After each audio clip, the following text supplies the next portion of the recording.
كان الإسرائيلي عم بخطط لإبادة المحور. هيدا الحدث اللي قلنا نحن انه رح يغير العالم. ما توقعت لا يفوتوا على جليل. هلأ حالياً مع لبنان هل هناك مصلحة إسرائيلية لحرب؟ لا.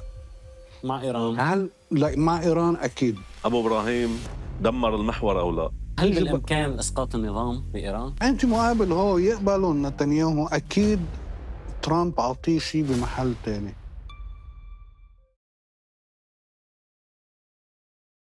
صار مارق سنتين، يعني مفترض بكرة بيكون مارق سنتين على 7 أكتوبر 23، أطول حروب إسرائيل، أكتر حرب إسرائيل قتلت فيها أكتر حرب الفلسطيني انقتل فيها وقت تأسيس الكيان ب 48 لهلا.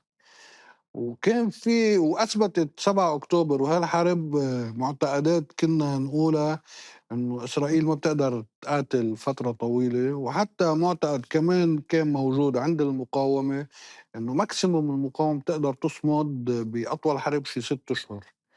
فالمقاومة صمدت سنتين بالحرب، والإسرائيلي تغير وكمان أكمل سنتين بالحرب. فهلأ نحن حنصير سنتين ويوم، وهي الحلقة تصويرها هو قبل المهلة اللي أعطاها ترامب لحماس لترد وقال لها حيفتح عليها أبواب جهنم، كأنه هلأ ما فاتحين أبواب جهنم بغزة. فأول شي بلا حسن هالسؤال، أنت وين كنت ب7 أكتوبر الصبح؟ ب 7 اكتوبر 6:30 الصبح 7 أكتوبر 23. كان نايم. لا، بهذا التوقيت اجاني اتصال من احد الشباب بالمقاومه، عم بيقول لي في شو عم بيصير بفلسطين.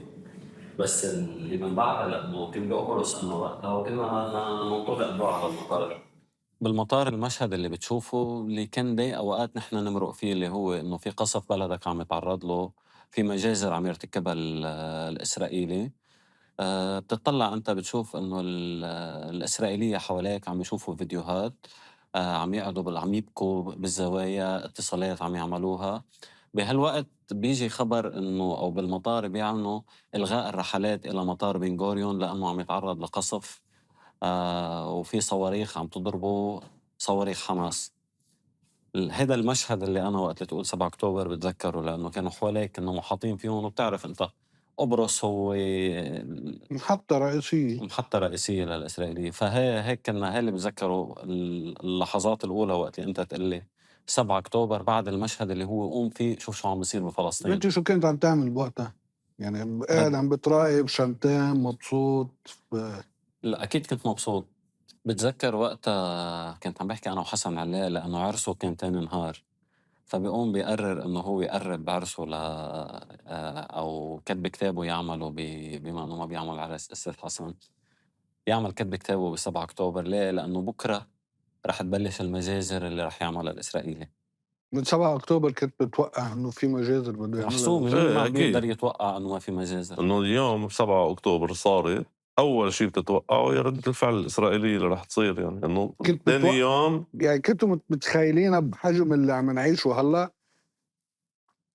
انه لهلا انت تصورت براسك انه المجازر اللي بده يعملها 66 ألف شهيد وبعده مكمل وبحجم اللي عم بيصير هلا، ولا انه لا، ما انا اقل؟ ما انا ما قدرت انه بس ما قدرت انه توصل لهون، بس انت انه في شيء رح يتغير، بس مش بهالشكل اللي عم شوفه هلا. ايه إنه في شيء كبير جاي، إنه خلص ثاني يوم، حتى ثاني يوم يعني 8 أكتوبر لما كان رح فاتت المقاومه عرفت. لا بقول 8 أكتوبر هو كنت إنه قلت يوم 7 أكتوبر إن اليوم العالم كلها مبسوطة ببلادنا، يعني بكرة حيبلش العزا ببلادنا. طيب ب 8 أكتوبر المقاومة بلبنان عملت أول عملية إسناد لشعب غزة وقصفت بشبعة. آه. وهو حادثتين مفرحتين بنفس الوقت كانوا، يعني انه الطوفان الاقصى واسناد من كان في تصور وكيف بدها تروح. كنت متوقع مثلا انه ممكن تتوسع، تخيلت للحظة انه ممكن يفوت الرضوان على الجليل، ولا ما فكرت، ولا استفاد بهيك عملية؟ ما توقعت لأ يفوتوا على جليل، ما توقعت. إنه شفت إنه نحن فتنا بحرب كبرى بالإقليم أكيد، هيدا كان مبين. يعني أنا حتى كنت متوقع إنه كاتبها إنه المنطقة تروح على اشتعال أكتر من اللي شفناه. يعني رغم كل شيء صار كنت متوقع أكتر من هيك، بس إيه ما كنت متوقع يصير في حرب عنا ببساطة.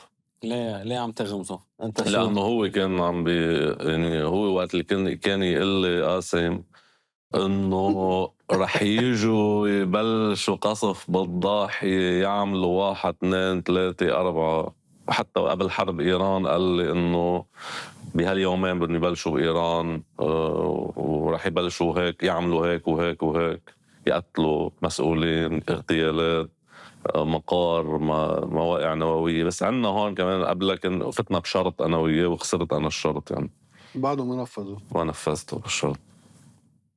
طيب أستاذ رضوان، اسأل أسئلتك اللئيمة ليك هي اللي بالبايلوت هي أسئلة. لحظة عاصم، أنت جمعنا الجمعة كلها بما أنه رضوان عم يتهمني أنه اليوم أنا متوتر. أنت جمعنا لتطرح سؤال، اسأله له السؤال أو بدك ياني أنا أسأله؟ أنت كل سؤالك هو عامل هالحلقة لتجاوب على سؤال. هل دمر يحيى السنوار المحور؟ هذا هو سؤالك. سؤالين هن. السؤال الثاني شو؟ هل دمر يحيى السنوار المحور؟ وهل كانت إسرائيل تعلم هذا بالعملية؟ سؤالك، هذا سؤالك. السؤال الثاني، هل هناك حرب على لبنان؟ هودي هن السؤالين تبع الحلقة. بدنا نجرب هذا بهالحلقة. بالأول الطق الحنك اللي كنت عم تعمله لكن شو هي له معنى؟ تمهيد، بدك ضروريات تفوت الشغل بالحلقة، تاعكم، ضروريات الشغل الهوك يعني تاعكم، الهوك الهوك تاعكم، هي الهوك. الهوك طيب تاعكم. بس ايه، هل دمر يحيى السنوار المحور؟ تفضل، ولا بدك انا جاوب وهو كل يجاوب؟ كل واحد رأيه. هل دمر يحيى السنوار المحور؟ سؤال كتير كبير يعني. بس أنا برأيي إنه الحرب اللي صارت أو 7 أكتوبر فعليا هي خلقت وعي ما كان موجود قبل 7 أكتوبر. كانوا الناس عم ينسوا قضية فلسطين. وهلأ الأولاد يعني هلأ اللي مواليد 2000 ومواليد 2006 بلبنان، إذا بدك تيجي تخبرهم شو هي إسرائيل اللي بعد 2006 اللي خلقوا بال 2006، ما رح يعرفوا، ما رح يشوفوا المجازر اللي عم بيعيشوها. متعودنا عليها نحن. كانوا خلص شوي كانت إسرائيل عم تقدر تجي تلمع صورتها وتعمل هيدا الريبراندينج لتقدم حالها إنه بلد متطور ومتحضر. ولكن 7 أكتوبر كانت فرصة لحتى تذكر الناس، تذكر الجيل الجديد، تخبر الجيل الجديد وتذكر الجيل القديم بأنه هيدا إسرائيل، هيدا الوحش اللي زرعه الغرب ببلادنا، وهيدا الوحش اللي هو شو ما عملت لحتى تجمله أنت هو رح يرجع لطبيعته وحش. وأداة حاطينها دول الاستعمار بمقدمة أمريكا للسيطرة علينا. هل دمر السنوار المحور؟ برأيي أنا لو لم يقم يحيى السنوار بهذه العملية كانوا الإسرائيليين رح يجوا يقتلونا نحن ونايمين بلبنان وبفلسطين وحتى بإيران وين ما كان. لأنه بحسب التحقيقات وبحسب ما ينشر وما سرب بالإعلان، بحسب التحقيقات الأولية اللي فرجت إنه أجهزة الاتصالات الووكي توكي اللاسلكي كانوا مفخخين وفاتوا على لبنان قبل 2020. والإسرائيلي كان عم يشتغل بحسب الوثائق اللي نشر عندهم عن الحرب، كان عم بيفتش بكل لحظة وعم بيراقب كل نفس وعم بيراقب كل مسؤول بقلب المقاومة بلبنان طب هو عم وبإيران. يشتغل شغله هون. عم يشتغل شغله ليه؟ للحظة الصفر اللي هي بهيدا التوقيت يقرر انه يعمل هيدي المعركة لينهي. هو ب7 أكتوبر يحيى السنوار قرب هيدي العملية، وطلع نتنياهو قال إنه نحن ذاهبون لتغيير الشرق الأوسط. هو غير له إذا بدك توقيت الحرب. هالقد. هل دمر المحور؟ إذا دمر المحور هلأ كمان من حسنات إذا بدك 7 أكتوبر إنه هي فرجت إنه صارت الأمور أكثر وضوحاً. يعني أو أنت واقف مع غزة أو أنت واقف مع الأمريكي والإسرائيلي مع محور الإبادة. ما فيك تكون أنت على الحياد هون تقول إنه أنا ما دخلني. في فريقين وفي حق وفي باطل صاروا هلأ كتير واضحين بقدام اللي نحن عم نشوفه. ففعلياً اللي بيوقف ما في واحد يجي يقول لك إنه أنا بلبنان أو ومدري وين ضد الأمريكي والإسرائيلي، ولكن بفلسطين أنا مع فلسطين. وهون بيقول أنا لأ مع الأمريكان لأنه هني صورة متحضرة. نتنياهو ودونالد ترامب هني اثنين قتلة الأصلح إنه يكونوا رجال عصابة عم يتحكموا بهذا العالم، والعالم خانع خاضع. وبمقدمهم إذا بدك الدول العربية اللي هي عم بتشارك بهذا الدمار وبهذا القتل تمويلا أو سكوتا. أنا معه إنه أصل السؤال هو برأيي ما لازم ينسأل، يعني بعد إيه سنتين بس على هو 7 هذا أكتوبر. السؤال كثير عالم مثلا بيسألوا إنه دمر المحور لك وين صرنا وين كنا. فهمت؟ إيه فإنه طبيعي بنجرب نجاوب عليه. عرفت، بس أصل السؤال باطل. مم. يعني هيك إذا بنرجع شوي لورا 2021 22 وقت سيف القدس هيديك الأوقات، تتذكر شو العوامل الأساسية اللي خلت إسرائيل وقتها توقف الحرب؟ واحدة من العوامل الأساسية حسب ما أنت كمان كنت تخبرنا وقتها إنه كان دايما القرار بإسرائيل يعتمد على فكرة إنه الأولوية هي للشمال، وكرمال هيك لازم نوقف. شو يعني الأولوية للشمال؟ هي مش بس إنه شو كانت بتفرق معهم الإسرائيلية وقتها إنه يكملوا المعركة وقت سيف القدس، شو إنه شو اللي رح يصير، يعني إذا بطلت عينهم على الشمال رح يفوت طرف تاني من الشمال. مش هيدا هو الموضوع. الموضوع الأساسي إنه هن كان عندهم برنامج حاطينه، هذا البرنامج يركز على كل ساحة الشمال، مش بس ساحة الشمال، يعني لبنان وسوريا وإيران. هودي كانت أولوياتهم للإسرائيليين. هن حاطين برنامج عم يشتغلوا عليه لتدمير لإبادة حزب الله. مش بس يعني اللي قالوا رضوان إنه بدهم يقتلونا كانوا نحن ونايمين. هن مشروعهم كان إبادة حزب الله. بكبسة زر وحدة ينتهي حزب الله. تكون في عندك 50,000 بيجر موزعين على العالم، وبكبسة وحدة بتخلص القصة. بتخلص نهائيا، يعني بطل في شيء بلبنان اسمه مقاومة أو شيء اسمه حزب الله. اثنين، كانوا عم يشتغلوا شغل حثيث لإسقاط النظام في سوريا، لأنه هذا هو التغيير الاستراتيجي اللي كتير كبير اللي بدهم يحققوه. ثالثا، تدمير القدرات الإيرانية وتدمير النظام في إيران وإسقاط النظام في إيران.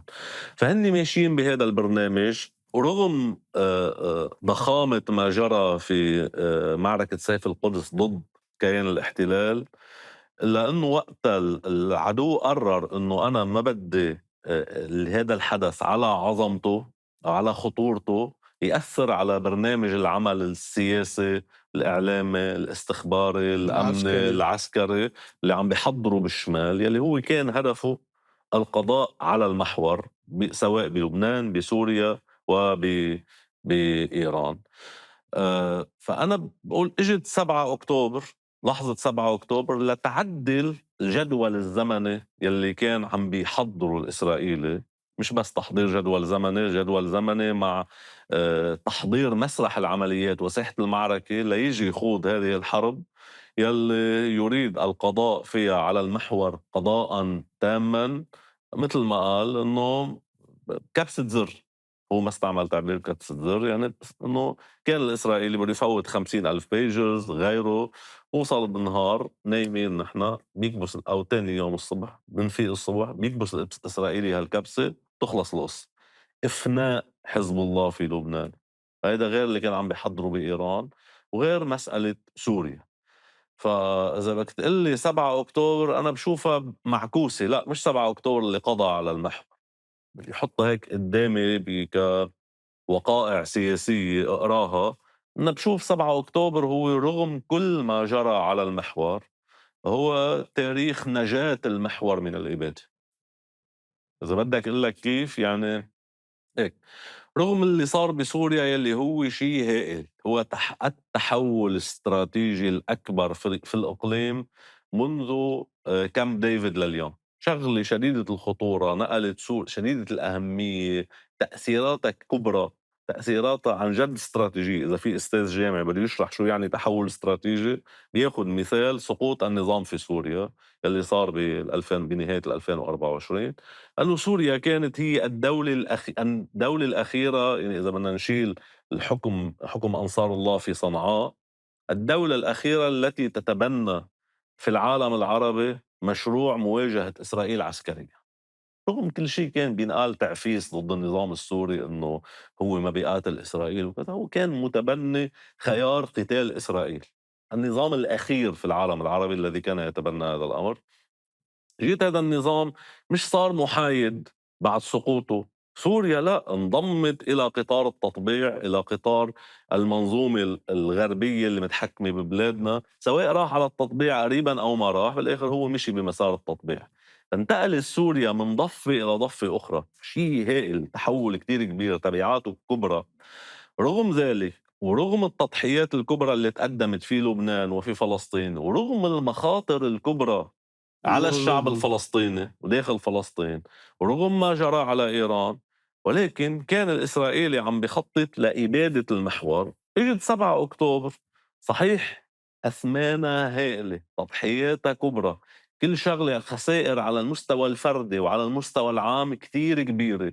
البعض ما قادر يتحمل هذا القدر من التضحيات ومن الخسائر، ولكن رغم كل ذلك 7 أكتوبر كشفت بالعمل كل الخروقات أو غالبية الخروقات، غالبية الانكشافات الأمنية، فرجت حدود القوة عند كل الأطراف.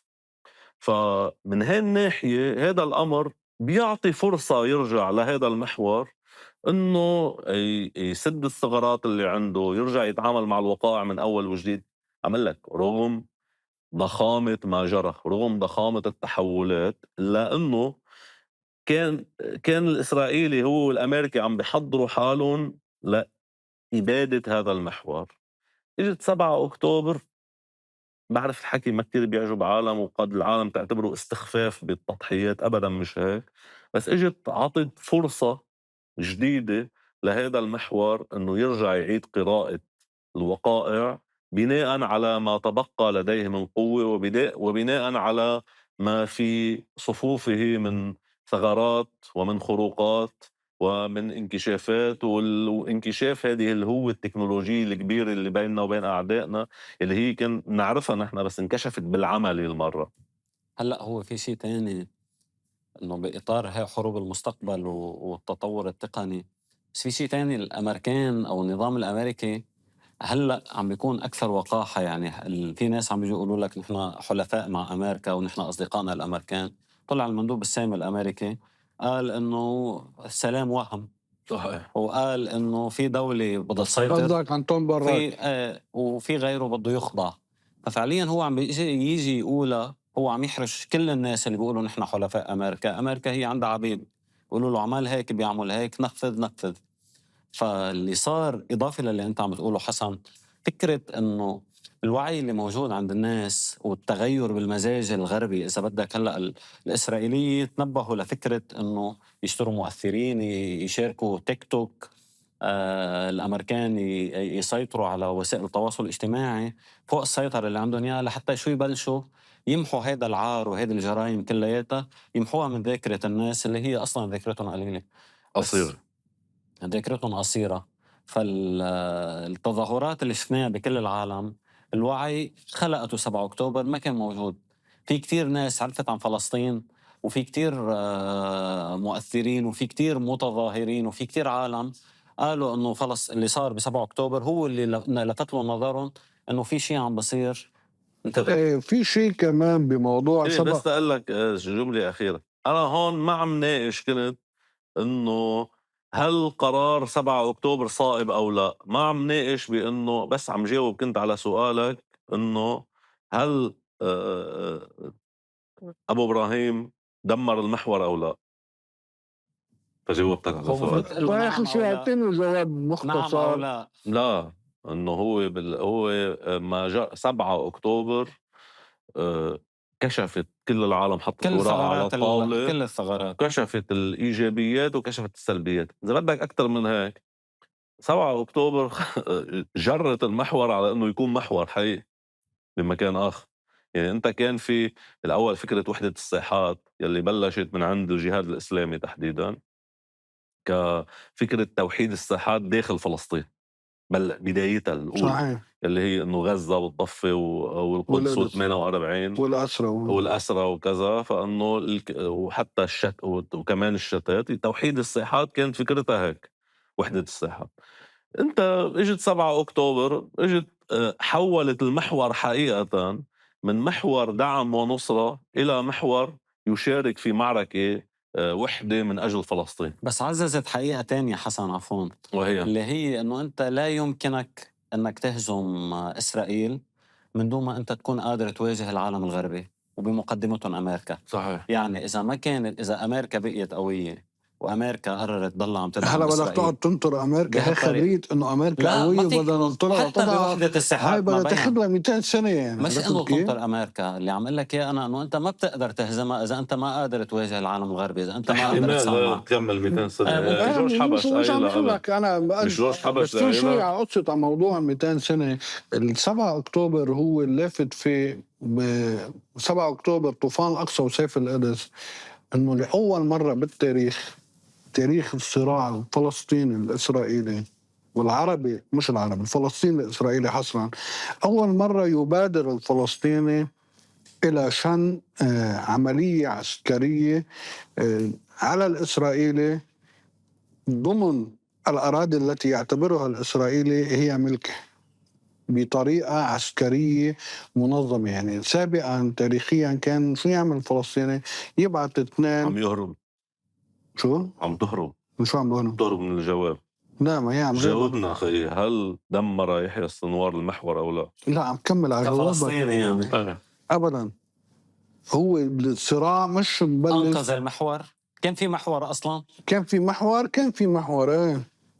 أعتقد أن المحور ورط يحيى السنوار.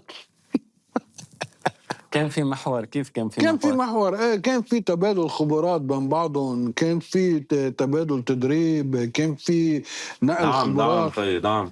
في دعم، في انه بحسب ما يسميه الاسرائيلي وثائق حماس اللي عم بيصادرها من قلب غزه، بتلاقي انه الرسائل المتبادله بين الحاج رمضان الله يرحمه، يعني القيادي بالحرس الثوري، قيادي مسؤول ملف فلسطين في حرس قوة القدس، وبين قيادات حماس العسكرية مش السياسية، يعني بين السنوار وبين الشهيد الضيف وبين القيادات العسكرية، وأنه طالبين 1 2 3 وعم يتناقشوا مع بعضهم. فكرة أنه هل بس هي بتعزز فكرة ما هن نشروها ليقولوا مثلا امتى كانت الرسالة مؤرخة؟ وقت كان عم يطلب منهم مصاري وعم بيقول لهم نحن خلال 5 سنوات بنكون قادرين نعمل معركة التحرير.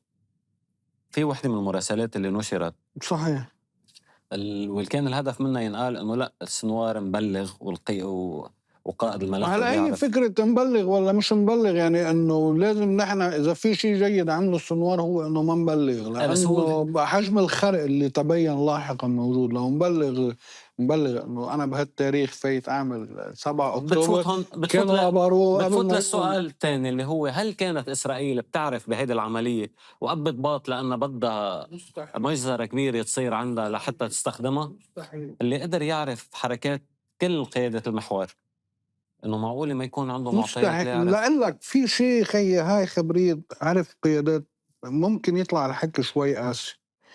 طب هاي القيادات حماس اللي هي تعتبر عند الإسرائيلي، تعتبر بحضن الإسرائيلي، تعتبر أنه مسيطر الإسرائيلي على هاي البقعة الجغرافية اللي هي أكيد أصغر من لبنان بكتير، جويا وبحريا وبريا وتليفونات، مسيطر كل شيء عليها.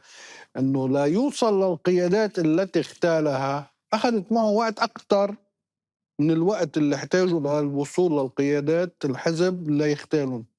انت في فترة احتكاك كمان، هذا الحكي ممكن يبين شوي لئيم، بس انه بصراحة غزة وحماس والمقاومة بفلسطين كانت تعيش دائما حالة احتكاك مع الإسرائيلي، فكان دائما قيادات المقاومة تتصرف انه بأي لحظة ممكن ان تتعرض لاغتيال.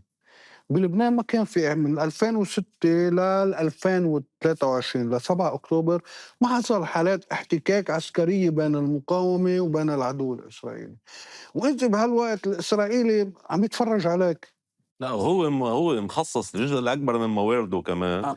للشغل على ساحات إنه الشمال. انه رأس حرب الحزب انت كل له من 2006 ل 23 عم بيتفرج عليك، صار عارفك وفهمان تفكيرك وعارفان كمان مع انه الحزب يعتبر قوة كبيرة.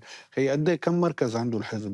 بهود من 2006 ل 23 الاسرائيلي بفصلهم كلهم المرة. صح، بس ليك في بما انه عم تحكوا كل واحد بده يقول جمله بيقول يمكن تكون لئيمه هيدي على الهيك. في ما ناس هو كمان في ناس حساسية تجاه ايه الجمهور لا، بس في انه ناس عم بتروح لأكتر من هيك، تيجي تشكك بأصل فكرة انه يحيى السنوار انه طلع من السجن قد ايه كان موجود بالأسر واجا استلم قيادة بقلب حركة، بينما بكل التنظيمات مثلا عند الحزب اذا واحد بيسافر وبيرجع بيتجمد. فكانوا عم بيشككوا بأصل فكرة انه هل بيكون في ارتباط مع يحيى السنوار ولا لا. بس في هيدا سؤال، في اكيد انت بتقابل ناس بتسألك اياه، وفي سؤال تاني مرتبط انه فيه. مجندينه الاسرائيليه صح، وطلع وعمل 7 اكتوبر. ما ورجعوا قتلوه اخي بدك تجاوب هيك بطريقه كمان. انه هذه ما فكرته. قاعد مع السيد علي الخامنئي. يا اخي طيب بدي افترض، في لا جاوب بدي ما في، شغلة أنا. لا انه طيب واحد عميل السنوار عميل لا يا أخي اخي بدي افترض السنوار انا عميل برأيي وبدي بكره امشي. بيقصوا لك اياها. ما يقصوها هاي شقفة انه اتهام العالم السنوار. يقول انه السنوار عميل والاسرائيلي جندوا ليعمل 7 اكتوبر. عرفت؟ بدي اقول اوكي السنوار عميل واقوى عميل بالكوكب انه طلع قاعد مع السيد علي الخامنئي لما طلع من الاسر. فانه اذا سنوار عميل هالقد لكن خارق وواصل انه قاعد مع السيد علي الخامنئي. واذا سنوار عميل هالقد ما لازم السيد علي الخامنئي لما استشهد السنوار يحكي عنه ويمدح العمل الذي قام به السنوار. في شيء هيدا لجمهور المقاومه ولئيم ومستقصد تكون لئيم. في شيء يا انتم لئيم. لا انه انتم بمحل والسيد علي المرشد المن تقلدون وهو بالنسبة إلي رأس حربة هذا المحور المقاوم. عفوا ليش انجرينا على نقاش حول مجموعة من الأفراد على السوشيال ميديا بيحكوا لا يعني؟ مش على السوشيال ميديا، عاملين رأي عام هيدا مش في نقاش، المجموعة. في نقاش حقيقي هو بيطلع عالم بيطرحوه. ما هو في مش كل نقاش حقيقي لازم نناقشه. لا لازم تناقش لا خيي. ما في إشي يا أخي هيدا في الموضوع كمل بتعرفي شو فكرتي. مرتبط. لا ما فيك لا تكمل بدي كمل فكرتك، ما فكرتي. فيك لا تكمل بدي كمل فكرتك. لا هلا بلشنا نقمعك. في الصراع شيء الجبابرة. في شيء انه سمحت الجمهور له يكمل فكرته. اتفضل. الجمهور بمحل والقيادة السياسية لهذا الجمهور بمحل تاني. أخي أنا السيد علي الخامنئي بس هيدا عم تحكي أنت كأنه كل الجمهور عم بيقول هيك، في مش دقيق هذا أخي الحكي. مش عم لك الجمهور في جزء من هالجمهور لازم توضح له إياه لأنه ياخذ نفس شوي يقعد يفكر انه خي طيب حسنات وسلبيات هذا المحور. ليك شو ما جرى على هذا موال هذا الموضوع له علاقة جزء منه مرتبط بحسابات الكلفة. انه انا لما طلع في كلفة كبيرة لعملية 7 اكتوبر ولحد هلا نحن هلا بال مسكر 2025 الحساب بعض. باكتوبر 2025 فعم نجي نقول انه بما انه هالسنتين كانت كلفتهم كتير عالية علينا فاذا اكيد فهذا لمصلحة اسرائيل وبالتالي اكيد اسرائيل هي اللي سمحت بهذا الامر لانه هذا بين لمصلحتها واستفادت من هذا هذا العملية اللي مرتبط صارت. الموضوع بمحل في ناس تؤمن بانه حتى لو ما قالت هذا الشيء وما اعترفت بهذا الشيء هي تؤمن انه في آلهة حاكمين هذا الكوكب هن اسرائيل وامريكا وانه ما ممكن يصير في شيء يأذي امريكا واسرائيل الا اذا امريكا واسرائيل سامحين بانه هذا الشيء يأذيهم. نفس النظريه تبع انه يجي واحد بيقول لك انه كان بالاول يقول لك انه ما في اتفاق بين الحزب واسرائيل وانه اقتلوا لنا واحد وبنقتلكم واحد. مش في عالم بيحكوا لهذا؟ صح. ما في داعي نرد عليهم. طبعا ما في داعي نرد عليهم. عم اقول بس هودي نتيجة شو؟ نتيجة إيمان بأنه إسرائيل هي قوة خارقة ولا يمكن القيام بأي عمل يؤدي إلى الإضرار فيها وأنه هي عندها قدرة كلية على منع الإضرار فيها وبالتالي لما صار هذا الأمر فإذا أكيد هي سامحة فيه. ليك لا هي بس هو فيها لا عفوا بما انه عم يقمعك هو خليني انا ساهم بالقمع. هلا نحن بزمن اللايف كوتشز، فهيدا اللايف كوتش بقول لك حول التهديد لفرصه. اجت صارت 7 اكتوبر فقام استغلها. هو بس لانه في جزء حول من التهديد. التقارير اللي بتفرجي انه في 400 من قتلى الاسرائيليه قتلوا بنيران صديقه. صحيح؟ ما هو بضل في 800. حتى مثلا هلا اللي صار هو قائد المنطقة الجنوبية بالجيش الإسرائيلي، يعني قائد منطقة غزة وبئر السبع، وهو ب7 أكتوبر شو عمل؟ راح هو قصف بيت في مستوطنين وفي جماعة القسام. فبالتحقيق معه قالوا له انه انت كان معك خبر انه في مستوطنين وفي جماعه قسام جوا، ليه قصفت البيت؟ بيقول لهم لانه طلبوا مني القسام انه افتح لهم طريق ليفوتوا على غزه، فانا قعدت افكر انه ايهما اسهل، انه اقتلهم وريحهم ولا انه يروحوا يعيشوا بغزه كاسرى وما بنعرف امتى بنطلعهم. عم بيقول له للقاضي، بيقول له قررت انه اقتلهم. هلا يعني قتل قتل المقاتلين المقاومين والمستوطنين. والمستوطنين. الإسرائيلي بوقتها كان خلص عم بيقتل، بده يطهر المنطقة، ما فارق معه مين عم بيموت. هي عقيدة هانيبال أو إجراء هانيبال بيسموه عندهم، اللي هو قتل الخاطف والمخطوف. فهيدا اللي عمله. بعدين انتبه انه اوكي في عدد كبير بالطيران انقتل، في عدد كبير من الشرطة قتلته، في عدد نيران صديقة. ما كان همه بهذا الموضوع، هو وقتها كان همه إعادة المقاومين لحدود غزة، تطهير. بعدين رجع بلش يشوف شو الأضرار اللي تسببت فيها هالعملية. يعني السيدرات قعدت معه يومين لقدر طهرها، يومين أو 3. بعدها بأسبوع كان في حدا شاب ببير السبع من القسام واصل لبير السبع لرجع يعود.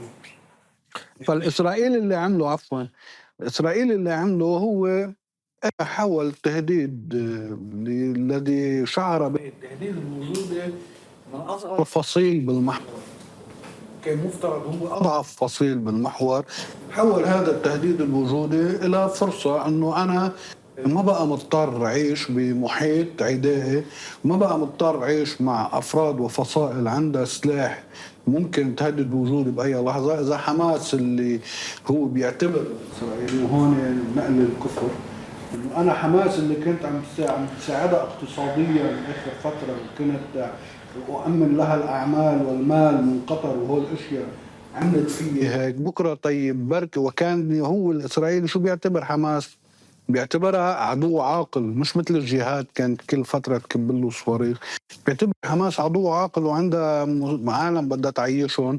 فقال إذا حماس هذا العدو العاقل تصرف بهالطريقة وهالقد قدرته وعمل، كيف حزب الله مثلا اللي عنده هالقوة الكبيرة كان واعتبره عدو عاقل بركي الجنة عليه؟ فالإسرائيلي قرر يغير محيطه الإقليمي وينتهي من أعدائه. وحتى هلا نحن انه محتل 7 نقاط وبغزة عم بيطالب بكيلو وكيلو ونص، بسوريا لجنوب، خلص عم بيعمل محيط آمن لأنه ممنوع حدا يجتازه. طيب حسن، قيادة المحور قدام هذا الحدث اللي قلنا نحن انه رح يغير العالم او رح يكون اللي بعده في شيء كبير رح يجي، اساءوا التقدير ولا لا؟ وقت اللي تفوت انت بمعركة اسناد محدودة، او واضح انه الاسرائيلي عم بيخوض معركة هي معركة تغيير الشرق الاوسط، وايران كمان تكون مترددة، فشو رأيك؟ لئيم السؤال، هلا عم يتلأمن عليك. كل جملة انت بدك تقولها هي لئيم وبين لئيم، ما في شيء عندك مش لئيم. لئيم السؤال، جاوب. ابدا جاوب. بديش جاوب. كنت عم اقول شغله قبل ما اصر عليها ما بدي قبل ما جاوب على السؤال، بس في نقطة كنت بدي أقولها، بس هي منيح أنت سألت السؤال لأنه بتصب بنفس المحل. أنا اللي بعرفه حسب معلوماتي هو وقت اللي قال قاسم من شوي أنه المحور ورط الصنوار وضحك أنه دغري هو تحرك فيه الشرش الفلسطيني ليقول هذا الشيء، أنه ردا على فكرة أنه هل الصنوار ورط المحور، فبيجي بيقول هو لا المحور ورط الصنوار. هو بالواقع أنه كان في تحضيرات بالمحور لحرب هجومية ضد إسرائيل. المحور عقيدته دائما هي عقيدة دفاعية منذ يعني أصل فكرة المقاومة، ما هي مقاومة، أنت في فعل بتقاوم هذا الفعل. وهذا الأمر يعني مش بس لفظيا هو أنه اسمه محور المقاومة، لا، هو عقيدته القتالية هي عقيدة قتالية دفاعية على كل الجبهات. ولكن بنفس الوقت المحور راكم قوة بالسنوات الماضية وصلته لمحل يصير ينتقل من الحالة الدفاعية إلى بداية الحالة الهجومية. كان في تحضيرات عم بتصير بقلب المحور من قبل، يعني كانوا يجتمعوا الإيرانية والعراقية واللبنانية والفلسطينيين واليمنيين السنوات الأخيرة قبل 7 أكتوبر بفترة قليلة. عملوا عدة اجتماعات، وهذه الاجتماعات كانت عم بتناقش كيفية التحضير لحرب كبرى ضد إسرائيل، وتكون هذه الحرب هجومية وليس دفاعية. ولكن كان شرط هذا الأمر هو توفر البيئة الإقليمية والظروف الدولية اللي بتسمح بخوض هذه الحرب، لأنه كان في معرفة عند الكل، في يقين أنه بأي حرب كبرى مع إسرائيل رح يجي الغرب كله يتجند للدفاع عن إسرائيل. فكان هذا الشيء معروف عند كل المعنيين بما فيهم المقاومة الفلسطينية، أنه لحظة شن حرب هجومية كبرى على كيان الاحتلال ستكون حربا مع الغرب مجتمعا.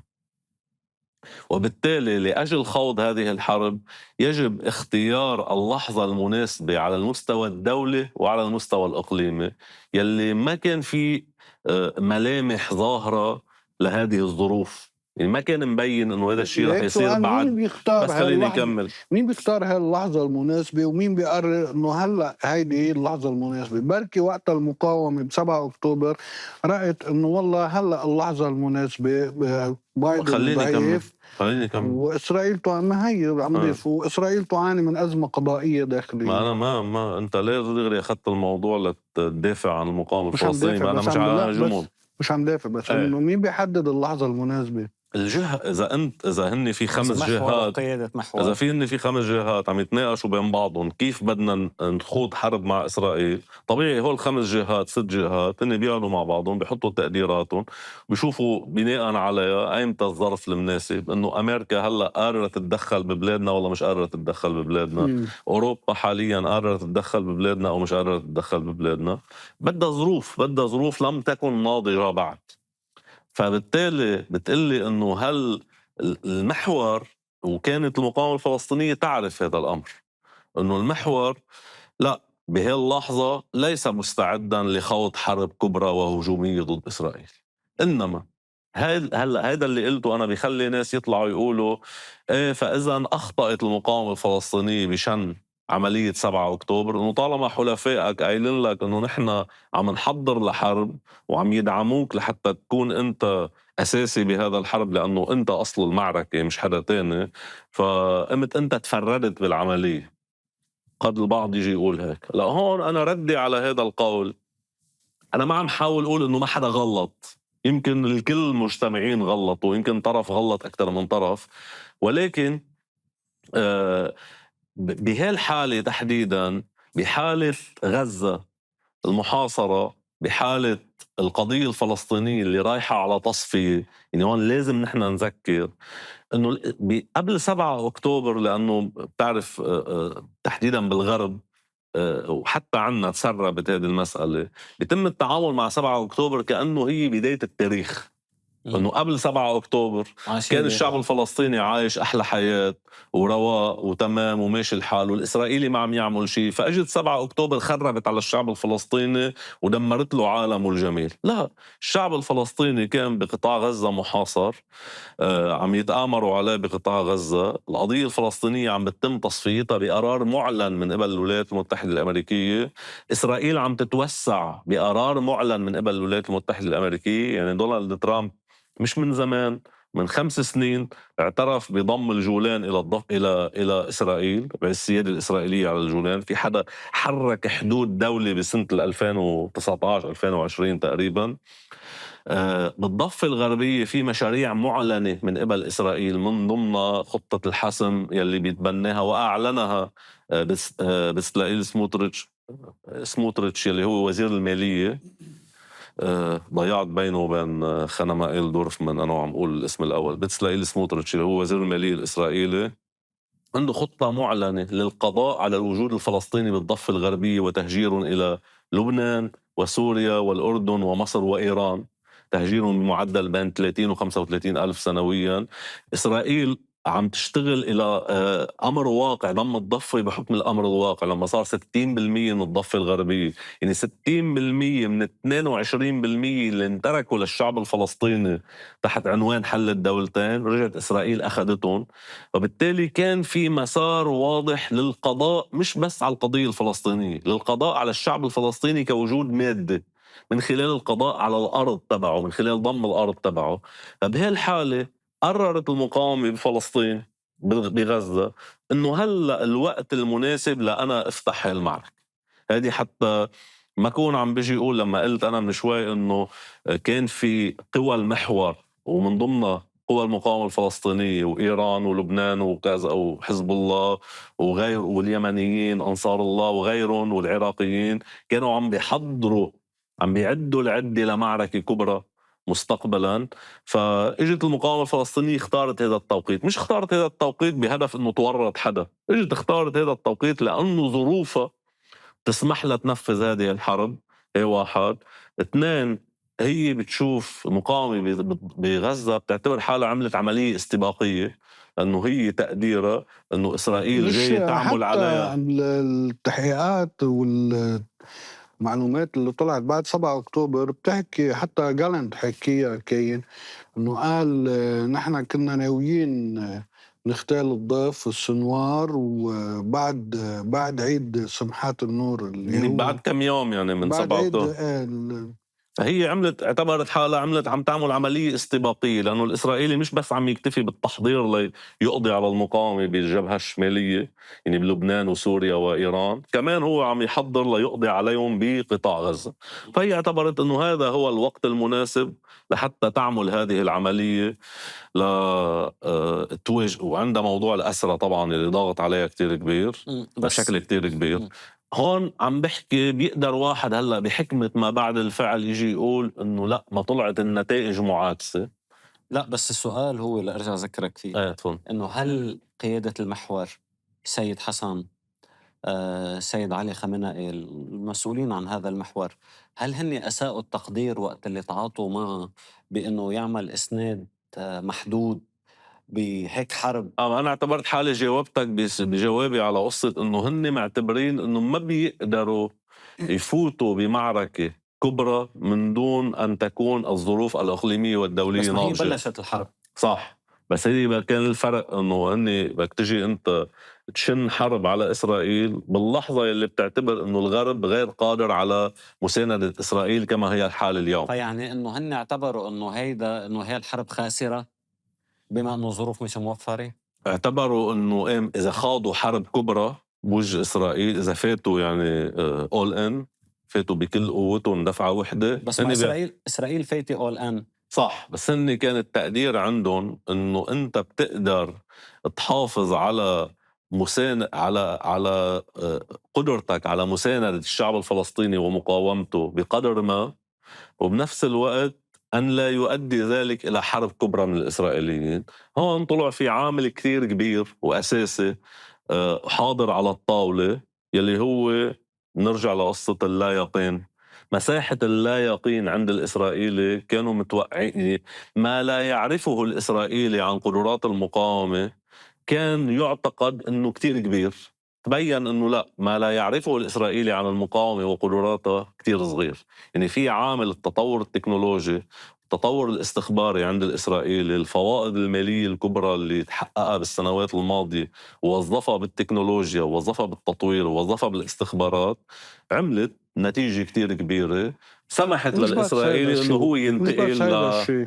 طبعا في عوامل اخرى قد تكون منها انه الرياح اللي كان في عوامل اخرى قد تكون موجوده، بس عم اقول هذه اساس خلت انه يطلع انه الاسرائيلي بادر الى حرب.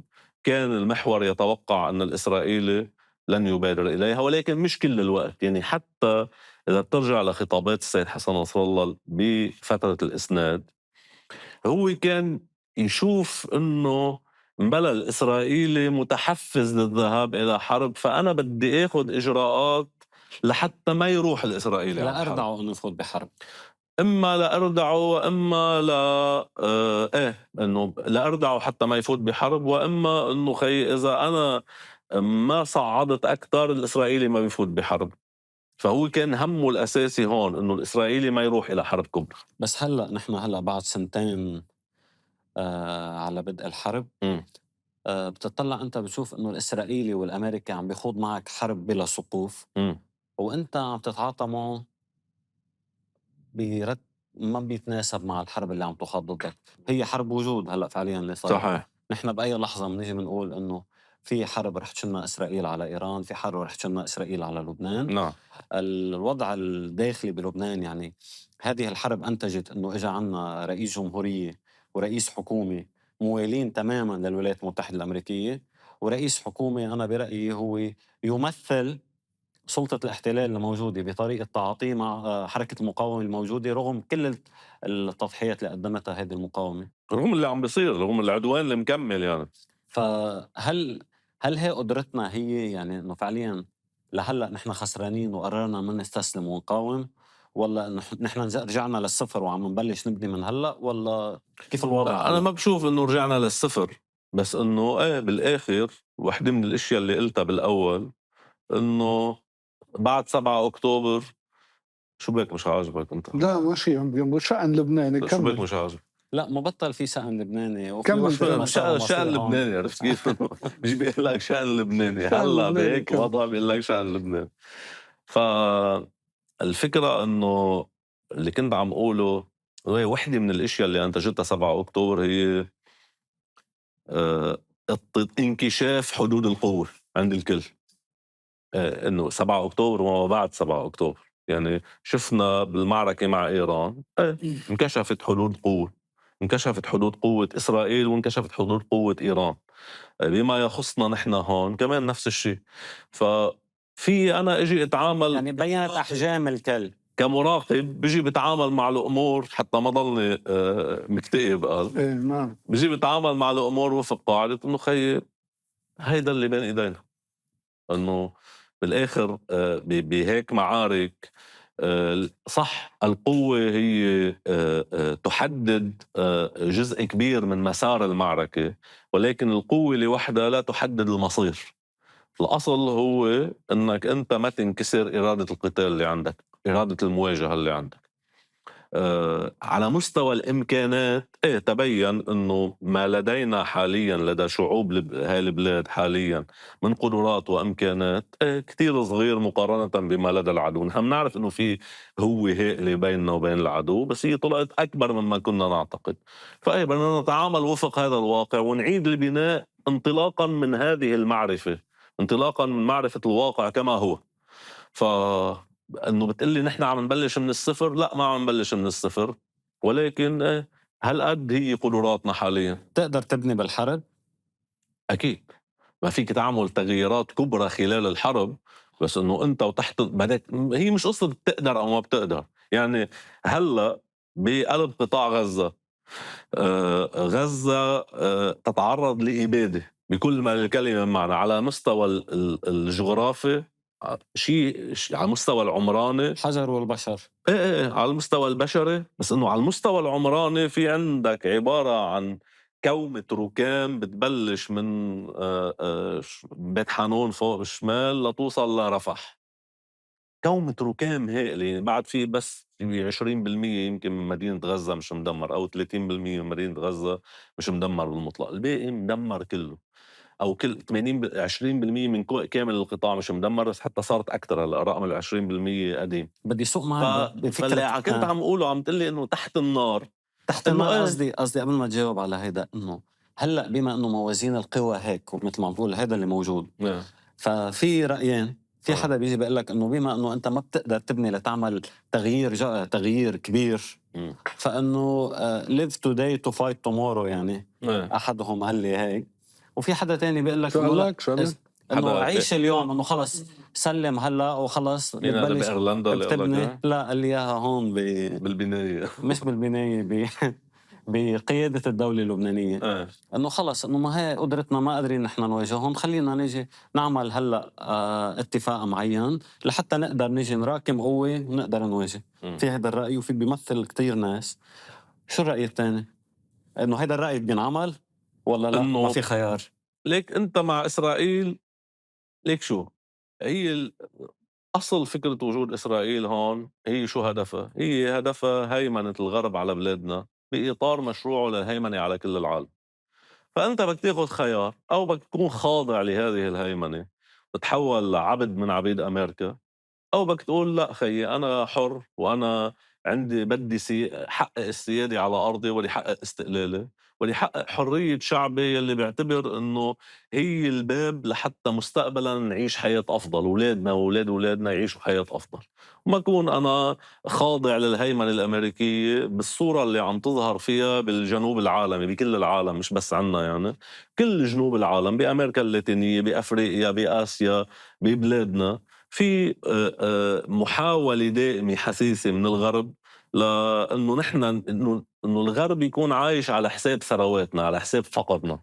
فنحن مفروض نكسر هذه الدائرة والأساس بكسرها هو مواجهتهم بفلسطين ورفض هيمنتهم على فلسطين ورفض إبادتهم للشعب الفلسطيني، لأنه إبادة الشعب الفلسطيني هي أيضا تمهيد لإبادتنا سواء ماديا يعني إبادتنا كأفراد يقتلونا كلنا ويدمروا عمراننا، أو كسر إرادتنا بالحياة الحرة. ليك هذا منور فيه اللي هو اللي قال لك مسؤول أعلى مسؤول بالدولة اللبنانية هذا live today fight tomorrow. القطرية كاينين living today و tomorrow after tomorrow عايشين القطرية في أجمل منهم يعني حلم أي شاب بالكوكب يروح يعيش بقطر.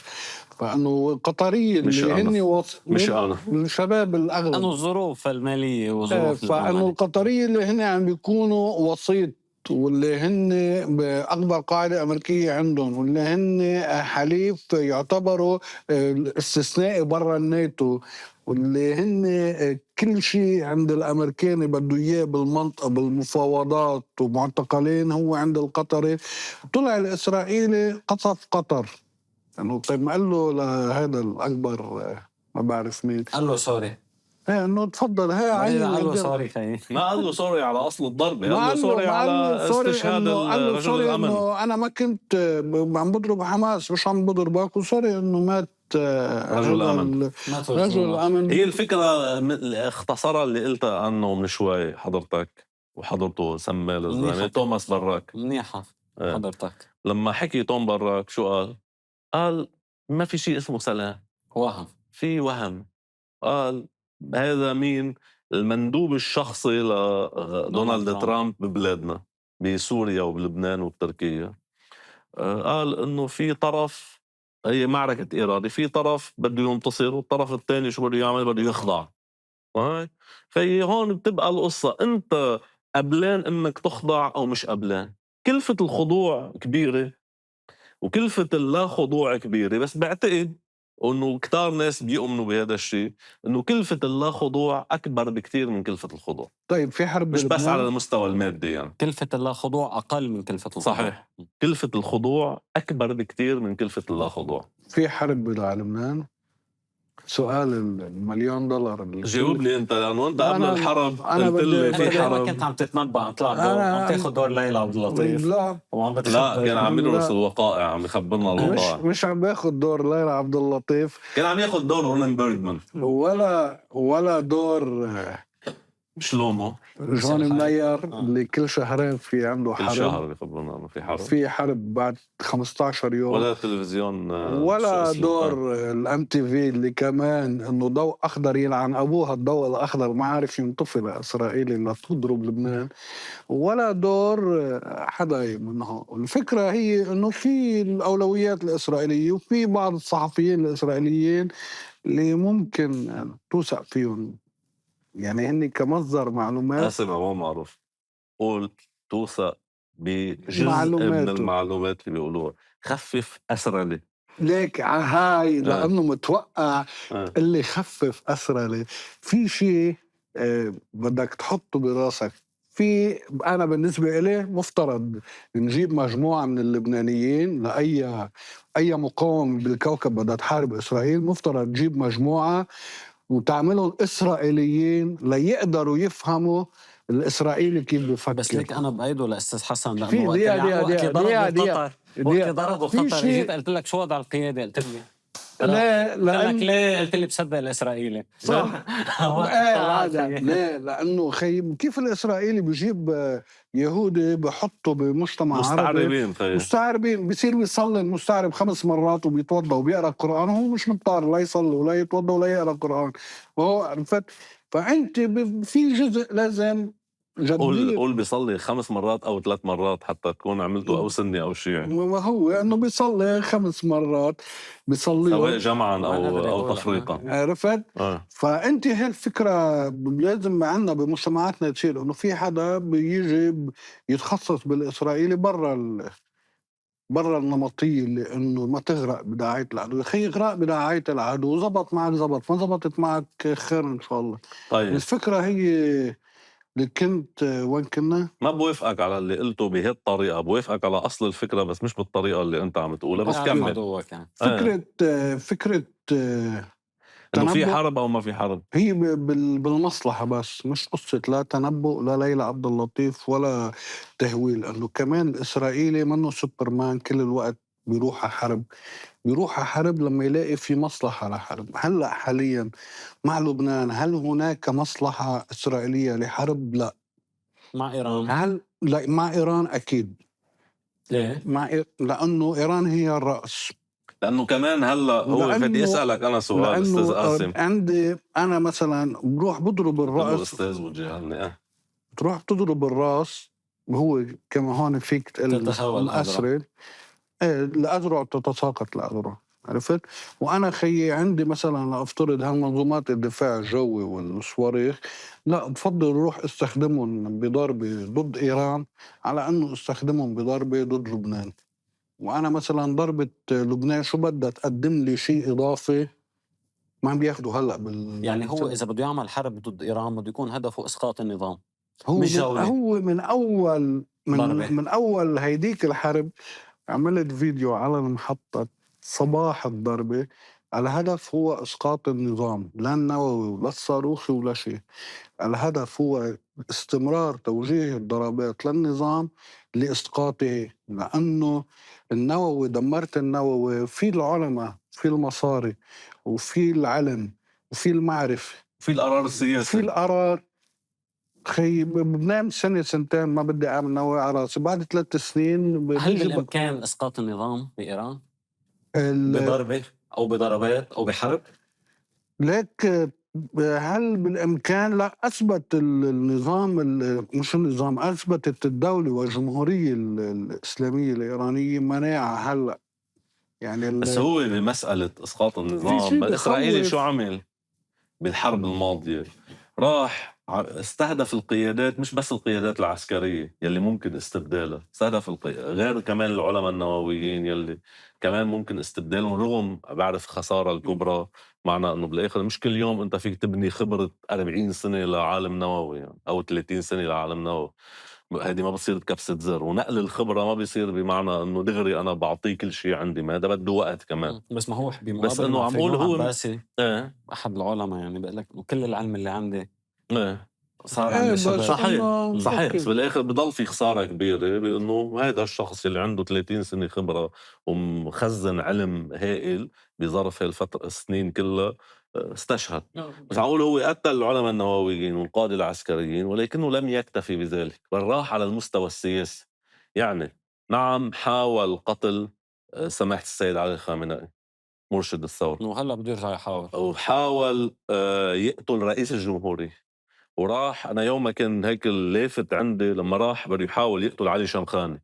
أنت عارف نحن ما عرفنا بلحظتها أنه حاول يقتل السيد القائد، بس أنه ولا عرفنا بلحظتها أنه حاول يقتل رئيس الجمهورية. هودي عرفناهم بعدين. رئيس الجمهورية وكل السلطات، يعني رئيس الجمهورية، رئيس السلطة القضائية، ورئيس البرلمان، يعني كل مجلس الأمن الوطني، مجلس الأمن القومي، كله بده ينباد. يعني كل السلطة السياسية كان يريد قتله، إبادتها. بس انه انا كان يوم ضوى عندي مساله علي شمخاني. راح يقتل علي شمخاني اللي هو رجل التسويات مع الخارج بايران، رجل المفاوضات، ورجل اللي عمل الاتفاق مع السعوديه ببكين.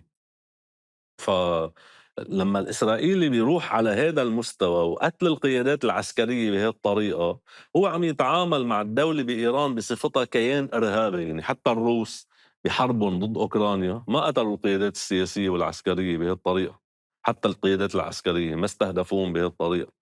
فلا هو تصرف مع إيران بصفتها كيان إرهابي. حتى غير هيك انت الشعب الإيراني لما نتنياهو توجه للشعب الايراني وقال لهم زي المظاهرات ويا صحيح. عفاده كورش ويا صحيح. فهو إيه كان عم بيحاول يسقط النظام بهذيك الحرب، وهلا بالحرب اللي جاي اذا صارت لا سمح الله تقديرك انت حتصير شايفها قريبة. حتميه؟ ايه في ضرب. امتى؟ هلا هون بشتغل ليلى عبد اللطيف بعتقد بعد الاعياد الاسرائيليه. يعني بعد الاعياد الاسرائيليه اللي بتخلص امتى؟ بشهر تشرين الثاني ولا بشهر تشرين الاول؟ هلا بهال 15 يوم بتخلص اول موجه، بيرجع في موجه ثانيه اعياد. ايه امتى بس الاعياد بتخلص؟ تشرين الثاني. ما انا التقدير لا طالع معي في شيء اسرائيلي بده يحصل او بده يعمله نتنياهو. ترامب منعه لنتنياهو بزيارته الأخيرة على واشنطن، منعه ضم الضفة. نعم. وهو كانت أحد البنود الأشياء اللي حملها نتنياهو أخذها على واشنطن معه. وحتى رؤساء المجالس الاستيطانية بالضفة كمان طلعوا على واشنطن وقعدوا حكوا مع نتنياهو إنه جيب إذن من ترامب لفرض السيادة أو ضم جزء من الضفة. بغزة، بموضوع غزة، وبالرغم من مساوئ الورقة اللي قدمها ترامب لم يسمح لنتنياهو بتهجير أهل غزة، وطلب منه وقف الحرب، وهو نتنياهو بده دايما يكمل حرب، وحتى انه بمحل ما انسحاب الجيش الاسرائيلي. نتنياهو مش من كامل غزة بس انه من جزء. انسحاب جزئي يعني تدريجي الى الحدود.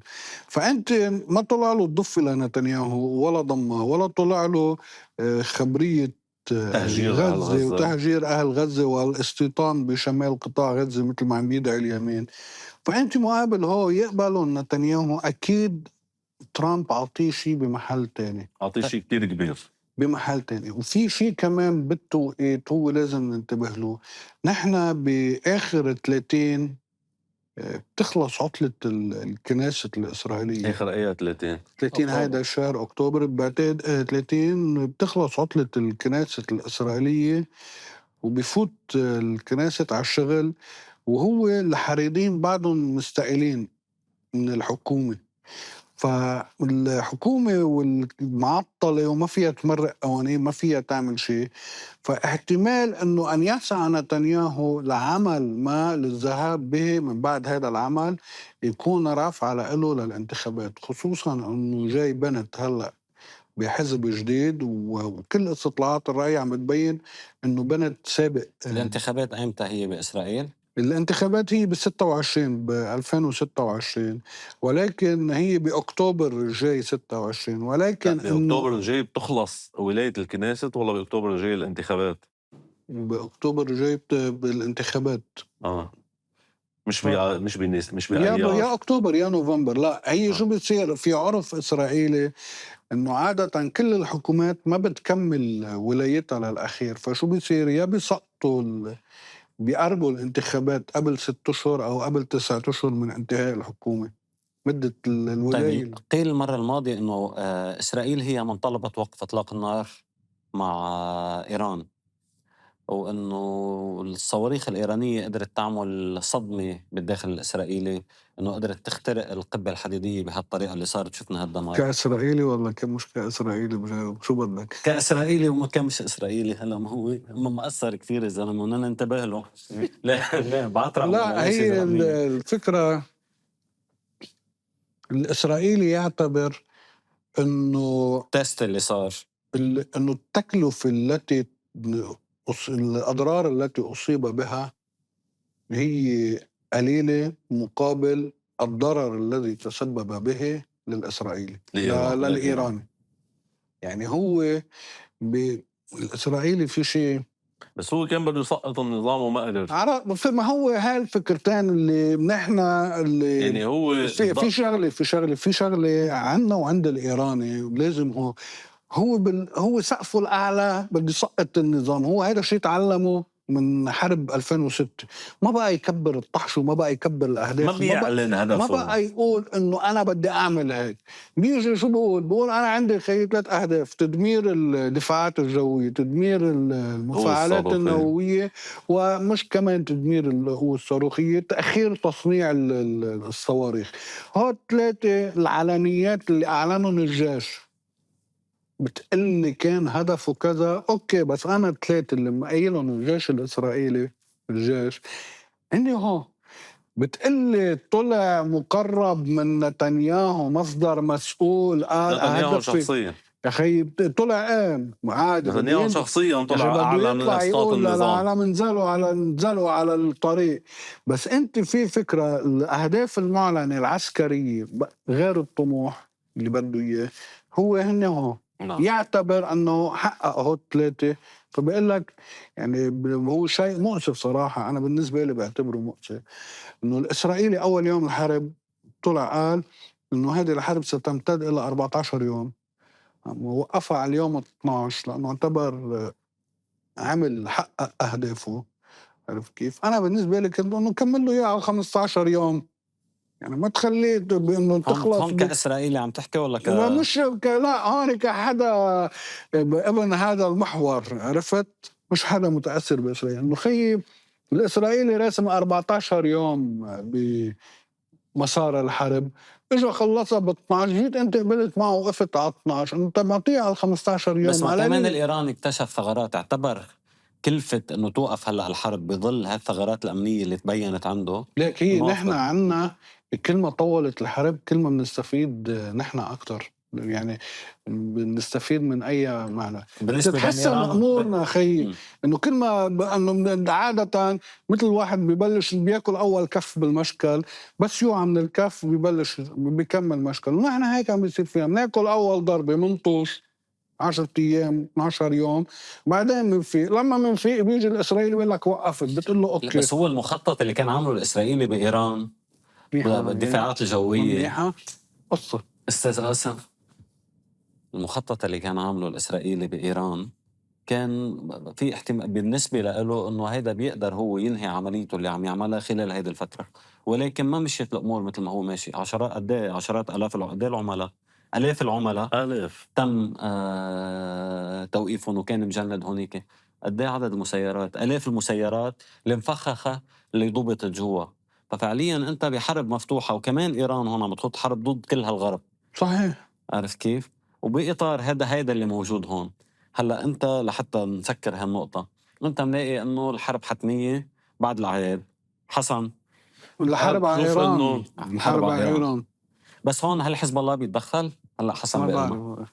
على اعتبار انه ضرب الرأس، انه شو رح يكون دور ما المقاومة؟ انضرب قبل الرأس وما تدخل. ما فيك تجزم. بلكي ما المرة بعرف انه ما إذا تدخل كانت بشكل المعركة هدفها ما إسقاط تدخل النظام، بشكل، ما بعرف عن جد ما بعرف. هو بجاوب. لأنه إيه، الحرب الجاية أنا تكون حرب اجتثاث حقيقية للمقاومة إذا بدها تشان. ما هو السؤال كان انه هل هناك حرب اسرائيليه على ايران او لا؟ هيك اذا بتشوف المشهد الاقليمي والدولي، في اندفاع كبرى لا تزال مستمره وتصاعديه من قبل محور الاباده، من قبل محور الامريكي الاسرائيلي، واللي معه عدد كبير من الانظمه العربيه والاسلاميه. على الاقل هو 8، يعني على الاقل 7 من ال8 اللي وافقوا على ورقة ترامب. يعني يمكن الوحيد اللي تنصل منها حقيقة أو بالعلن لخطة ترامب لغزة هو باكستاني، ما غيره ما حدا تنص. متبنينا كله. ايه متبنينا. الكل متبنينا. الوحيد اللي طلع قال لا مش هي، هو علنا هو الباكستاني. فالمهم المحور الإبادي الأمريكي الإسرائيلي نحن بنعتقد إنه وصل للذروة.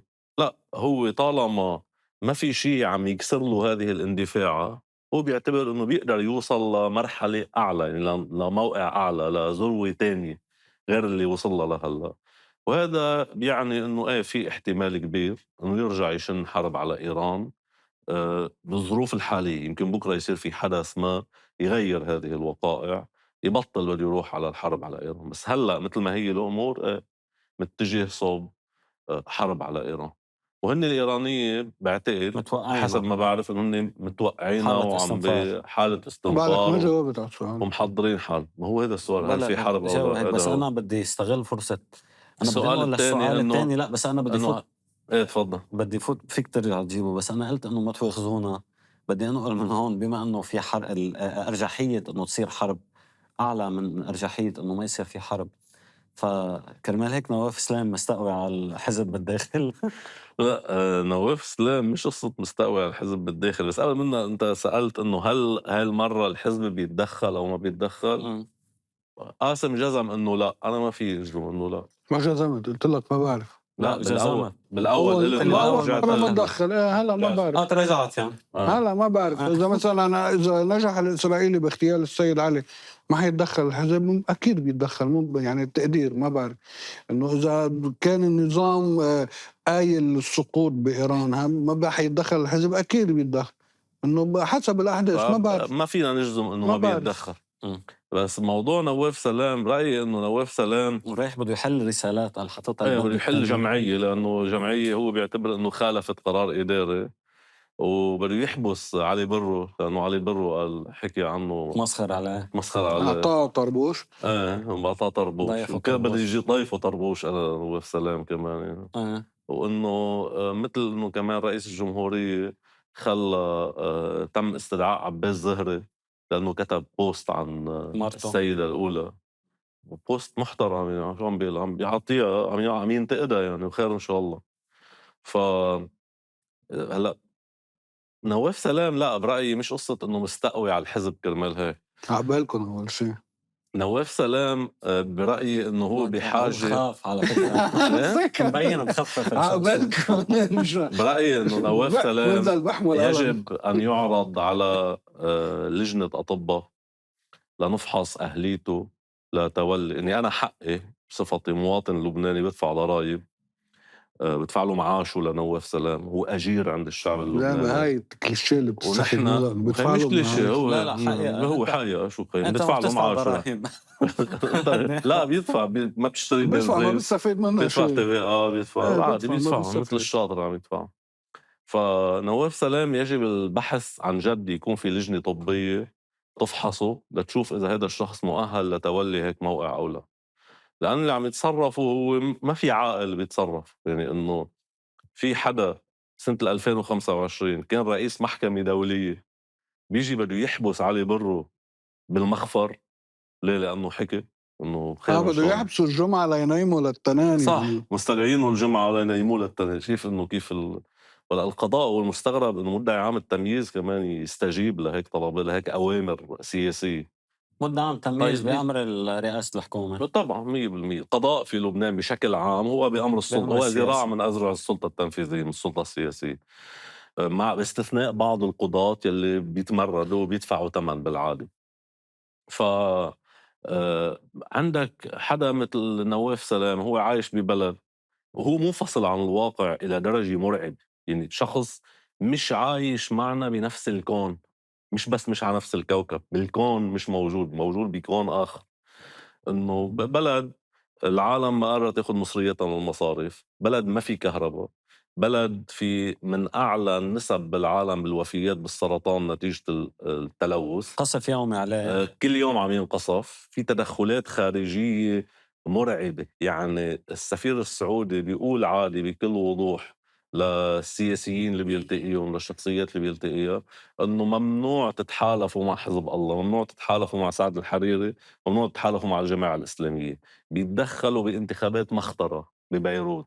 الأمريكان بيتدخلوا بالصغيرة والكبيرة. في استباحة شاملة للدولة اللبنانية.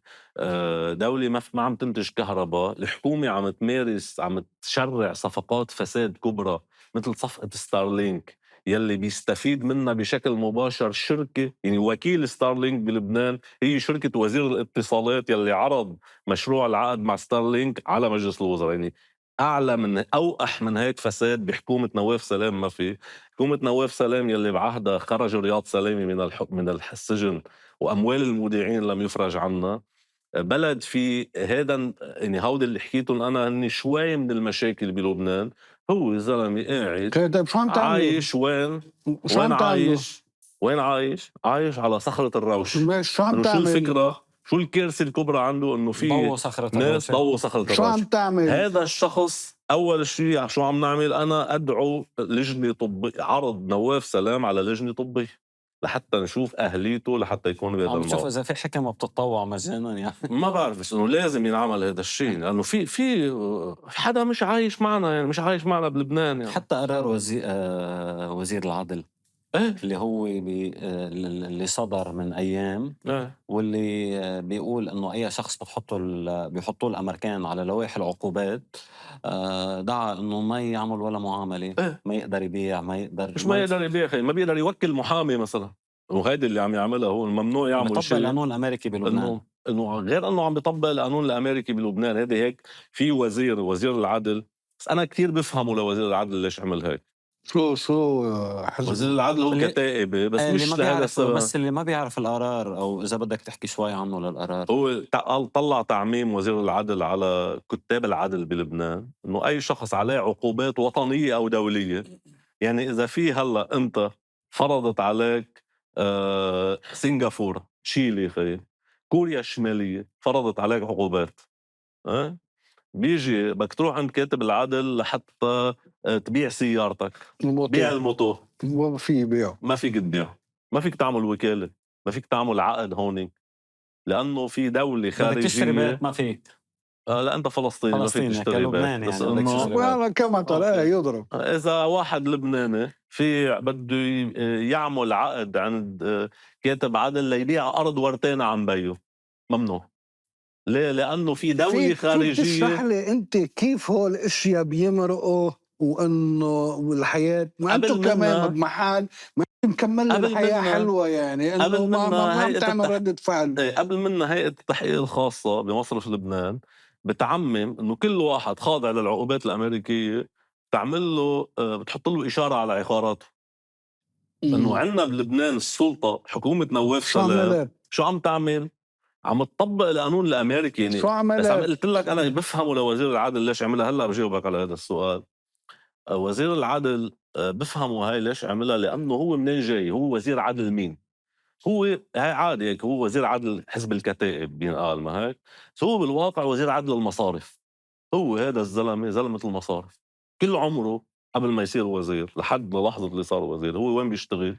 بيشتغل بمكتب محاماه، هو يكاد يكون مكتب مملوك للمصارف اصلا. صاحب المكتب بعتقد يعني اللي مؤسس المكتب هو من عائله، مش بعتقد، هو من عائله تملك بنك بلبنان. وهذا المكتب هو محامي هذا البنك، وهو يتعاون حسب ما بيعلن على موقعه انه هو بيتعاون مع جمعية المصارف. فهذه الجمعية اللي كل عمرها هدفها الأول غير نهب اللبنانيين، سرقة أموالهم الخاصة والعامة، عندها شيء تاني عايشة كرماله، هي ذراع لأمريكا ببلادنا. شو بيطلبوا الأمريكان؟ نمتثل. بيحتفوا بأنهم يمتثلون للأوامر الأمريكية. فطبيعي بهالحالة وزير العدل اللي هو وزير عدل المصارف أن يمتثل للأوامر الأمريكية. طيب وينه حزب الله عم يتعاطى معه كأنه مش موجود؟ أو وين الثنائي؟ هون انت ليك قلت لي شو شو عم تعمل، قصدك شو عم يعمل في الثنائي ما مش هو؟ طيب الاطراف اللي تتعرض لهذا الناس؟ الهجوم أول شو شيء عم مو تعمل؟ معروف ما بتتدخل بالشؤون اللبنانية، حتى لو كنت مزوج لبنانية ووالدتك لبنانية وبتدفع وخلقان بلبنان ضرائب. وبتدفع ضرائب، ما تتدخل بشؤوننا. هي واحد. كنت جاوب شو عم تعمل؟ اثنين، فبجاوبك لك هي انت علي ولا يوم. لاريجاني وقت اللي قال له لنواف سلام، وقت اللي ضيفوا زعفران وفستق وقت اللي حلب. اخذ حبه من الارض وقعت من الفستق الحلبي، قال له لا خذ مين من اللي هون. اخذها من الارض وقعت؟ ومين اللي نواف أخذ؟ سلام شال لما الحبه من الارض، قال له لا خذ من هذا الكيس، فوالله بدك تعتبر هذا تدخل بشؤونكم. فالاستاذ قاسم عم يدخل 100% بشؤوننا. عم يدخل بشؤوننا. سأله وين الثنائي؟ برأيي انه انا لازم اسال كمان، وبسال معك انه في كمان نحط الامور بسياقها. في مسار مبلش من منع نزول الطائرات الايرانيه في مطار لبنان وصولا الى قرار نواف سلام بانه لازم جمعيه رسالات اللي هي جمعيه فنيه تنحل. انه تنحل. ليش؟ لانه خالفت اوامره. هو بصفته ديكتاتور صغير، هو مثاله الاعلى مين؟ انظمه الخليج ومحمود عباس. هو بيحب يكون مثله. محمود عباس بيقتلوا اجهزته نزار بنات لانه بيحكي، وبالخليج بينحبس الواحد إذا حط تغريدة، ممكن يقعد 30 سنة بالحبس وممكن ينعدم وبيتشقى بسبب في جمال تغريدة، وبيننشر في جمال صديق خاشقجي بالمنشار. أحد أصدقائنا ضابط بيقول إنه في حدا كان بالقاعدة، هو كان بالسجون السعودية وخرج بعد فترة طويلة، فبيقول تراجع مستوى السجناء بالسعودية، فبيسألوا ليه، بيقوم بيقول له قبل كنت يكون معك بالسجن واحد جايب كاميون مفخخ، حدا عامل عملية كتير كبيرة، هلأ كل اللي معك هني مغردين. فنواف سلام هيك بده يعمل. فهني مسار واحد إذا بدك، يعني وقف الطيران الإيراني، محاصرة الناس، منع الناس من إعادة الإعمار، الإصرار على منع الناس من إعادة الإعمار، عدم التعامل مع الخروقات، مع الاعتداءات الإسرائيلية ومع العدوان الإسرائيلي المستمر كما لو أنه عدوان، اعتباره أمر طبيعي، اعتبار أنه أولويتنا هي ليست في ذلك، تعامل معه كأنه مش موجود بس لهذا إذا في العدوان. مجال، بس هودي في كلهم مجال، بس مسار سؤال، واحد. بس تكمل هالجملة بس لو سمحت. هو قد ايه قوة الدولة اللبنانية لتستطيع مواجهة الاعتداءات الإسرائيليين بالقانون الدولي؟ هلا هل بجاوبك تملك استاذ آسف. قدرة انه لكبح هذا الاندفاع الإسرائيلي هلا بجاوبك استاذ آسف. كدولة نعم جندية هلا يعني؟ بجاوبك على هذا الموضوع استاذ آسف. بس هودي كلهم مسار واحد بيوصل لانه طالما انت ما واجهته لنواف سلام، ما حطيته عند حده وما عرضته على لجنة طبية لتحسم اذا هو مؤهل ليكون بهذا الموقع او لا، رح يكمل بهالعربدة تبعه. ما هو أصلا هو بلطجي على القانون بس ما هو كمان. نتاج بلفة من السعودية ومن الأمريكان، إنه أنتم بتجوا بتقبلوا فيه لنواف سلام وبتقبلوا برئيس الجمهورية، بصير في إعادة أعمار وبتتحلحل لا هي القصص. مش بلفة قصة نواف سلام. نواف سلام إجا بإرادة أكترية السعودية النواب يلي يزيد بن امتثلوا فتحان. للأوامر السعودية والأمريكية وراحوا سموا نواف سلام. فبس انتخاب رئاسة الجمهورية نعم أتت من ضمن سلة اتفاق يتضمن وقف العدوان ويتضمن أيضا إعادة الإعمار. فأي نعم لا وقف يعني عدوان فريق صار. رئيس الجمهورية وفريقه أخلوا بهذا الاتفاق. أنا عم أقول إنه لا يجوز ترك الأمور بهذا المسار، حتى يعني بعض الأشياء اللي حكيتها العالم قد تتعامل معها كنكتة. أنا عم بحكي جديا إنه الاستمرار بنفس المسار رح يوصل إلى ما هو أسوأ. يعني في حدا عن جد بسنة 2025 شو جاي عم بيقلنا؟ جاي عم بيقلنا بكل وقاحة إنه من الآن وصاعدا حتى لو معكم سلاح، أول شي بدكم سلموني سلاحاتكم، تاني شغلة انتوا مش بس ممنوع تقاتلوا اسرائيل، انتوا بدكم ترضوا انه اسرائيل تقتلكم، واذا حدا فيكم بيفتح تمه بده يحطه بالحبس. طب ليه الوزراء الشيعة ما بيستقيلوا من الحكومة؟ شو عم تعمل؟ لازم شو عم بعمل؟ انا عم بعمل اللي علي خي، صحافي انا بحكي شو بعمل يعني. انا بنزل عم تحكي بصفة قائد المحور. عم تحكي لي شو عم تعمل وشو اساس ما انه انا هو بقود حطوا الجماهير للزلمه يعني. بلجنه اشراف طبي وكذا. طيب اخي مش انت لجنة إشراف. انت كصحفي شو مفترض يعملوا؟ وكمواطن ماذا ترتقي انه لازم يعملوا؟ مواجهة هذا المسار، لازم كسر هذا المسار، لأنه هذا المسار رح يدمر البلد، رح ياخذ البلد على محل مدمر. هلا استقالة تعطيل مجلس النواب، الناس اللي على الشارع هودي لازم تكون كلها متاحة. طبعا هذا الشيء لازم يكون كله مطروح على الطاولة. أما شو فيها تعمل الحكومة بلبنان لمواجهة إسرائيل؟ هيك أول شغلة هي هاي فكرة إنه نحن بلد ضعيف وما فينا نعمل شيء، هذه مش صحيح. انت على الاقل فيك تخوض معركه دبلوماسيه، فيك تروح تجند قوتك، تجند علاقاتك الدبلوماسيه، تعزز علاقاتك الدبلوماسيه مع دول صديقه لك، ممكن تساعدك، ممكن توقف حدك دبلوماسيا. او شغله تانية، هي هذه السلطه في لبنان لديها حظوه عند الامريكيين، فيهم يروحوا يحكوا مع الامريكيين بلغه مختلفه. بس انه لما انت اصلا عم توجه لهم كل الوقت رسائل للامريكيين. يمكن الام تي في او نيو تي في كانوا عم ينعوا اليوم انه لبنان اصبح خارج الاهتمام الدولي والامريكاني بطل. هو التدخل الخارجي في السلطه، اعلام الوصايه بلبنان بدلعوا اهتمام على جدول الاعمال، انه لبنان بطل وصايه اسمها يا اخي، ورقة أمريكية عم تجتمع الحكومة لإقرار 100%. مسمينها الورقة الأمريكية. بيطلع بيقول لك نحن أهداف الورقة الأمريكية. طلع توم براك سياديين. طلع توم براك شو قالنا؟ قالنا الأهداف شو هي؟ الاستسلام. مش قالها طون براك بوضوح، اوضح قال من هيك ما في. اوضح من في هن هو بيدفعوا الاعلام اللي بيستقبل عملاء اقل شيء قبل قصة يتصرف العملاء. ليك بهالطريقه. انت سألت شو فينا نعمل. ليك في مسألة هون اهم من تحقيق الهدف، بتعرف شو هي؟ انه الدولة تخلي الناس يحسوا حقيقة انه هن عم يدافعوا عن مصالح، يعني انه المسؤولين بالسلطة عم بيخوضوا معركة دبلوماسية دفاع عن انه مصالح هذا الناس. اقصى ما يمكن إذا تحقيقه، إذا بس ما نحن ما عم وقفوا نشوف هيك. 100%، إذا حسسوا الناس إنه نحن واقفين حدكم، إنه نحن متضامنين معكم إنسانيًا، حتى هذا الشيء مش موجود. ما هذا له تبعاته السياسية كمان. لا، إنه أنا مرة سجلت فيديو عم بسأل فيه إنه هل تريد السلطة في لبنان وقف الاعتداءات الإسرائيلية أو شيء بهالمعنى؟ كان جوابه. في واحد اللي كتير قراب من نواف سلام جاوبني قال لي لا ما بدهم وقف الحرب، هن مستفيدين من الاعتداءات، هن بيعتبروا هذه رياضة. لا ذراعهم الضاربة. لا مش امتين رياضة. امتين الانتخابات عندكم بأيار نواف سلام بده يأجل الانتخابات ليضل رئيس لا حكومة. رئيس، ما هو معمول كان على اساس بنعمل انتخابات. وبتزبط بيفرقنا. معه؟ ايه بتزبط عم معه؟ بيحاول يعرقل هذا الشيء عمليا. مبين الامور رايحه لتاجيل انتخابات. يعني في شيء بإيده، ورقة بإيده اللي هي كيف آلية اقتراع المغتربين للست مقاعد، فما بده يقرها بمجلس الوزراء فعليا لحد هلا. اللي بده انتخابات هلا اكثر المستفيدين من انه تصير انتخابات بموعدها هو حزب الله.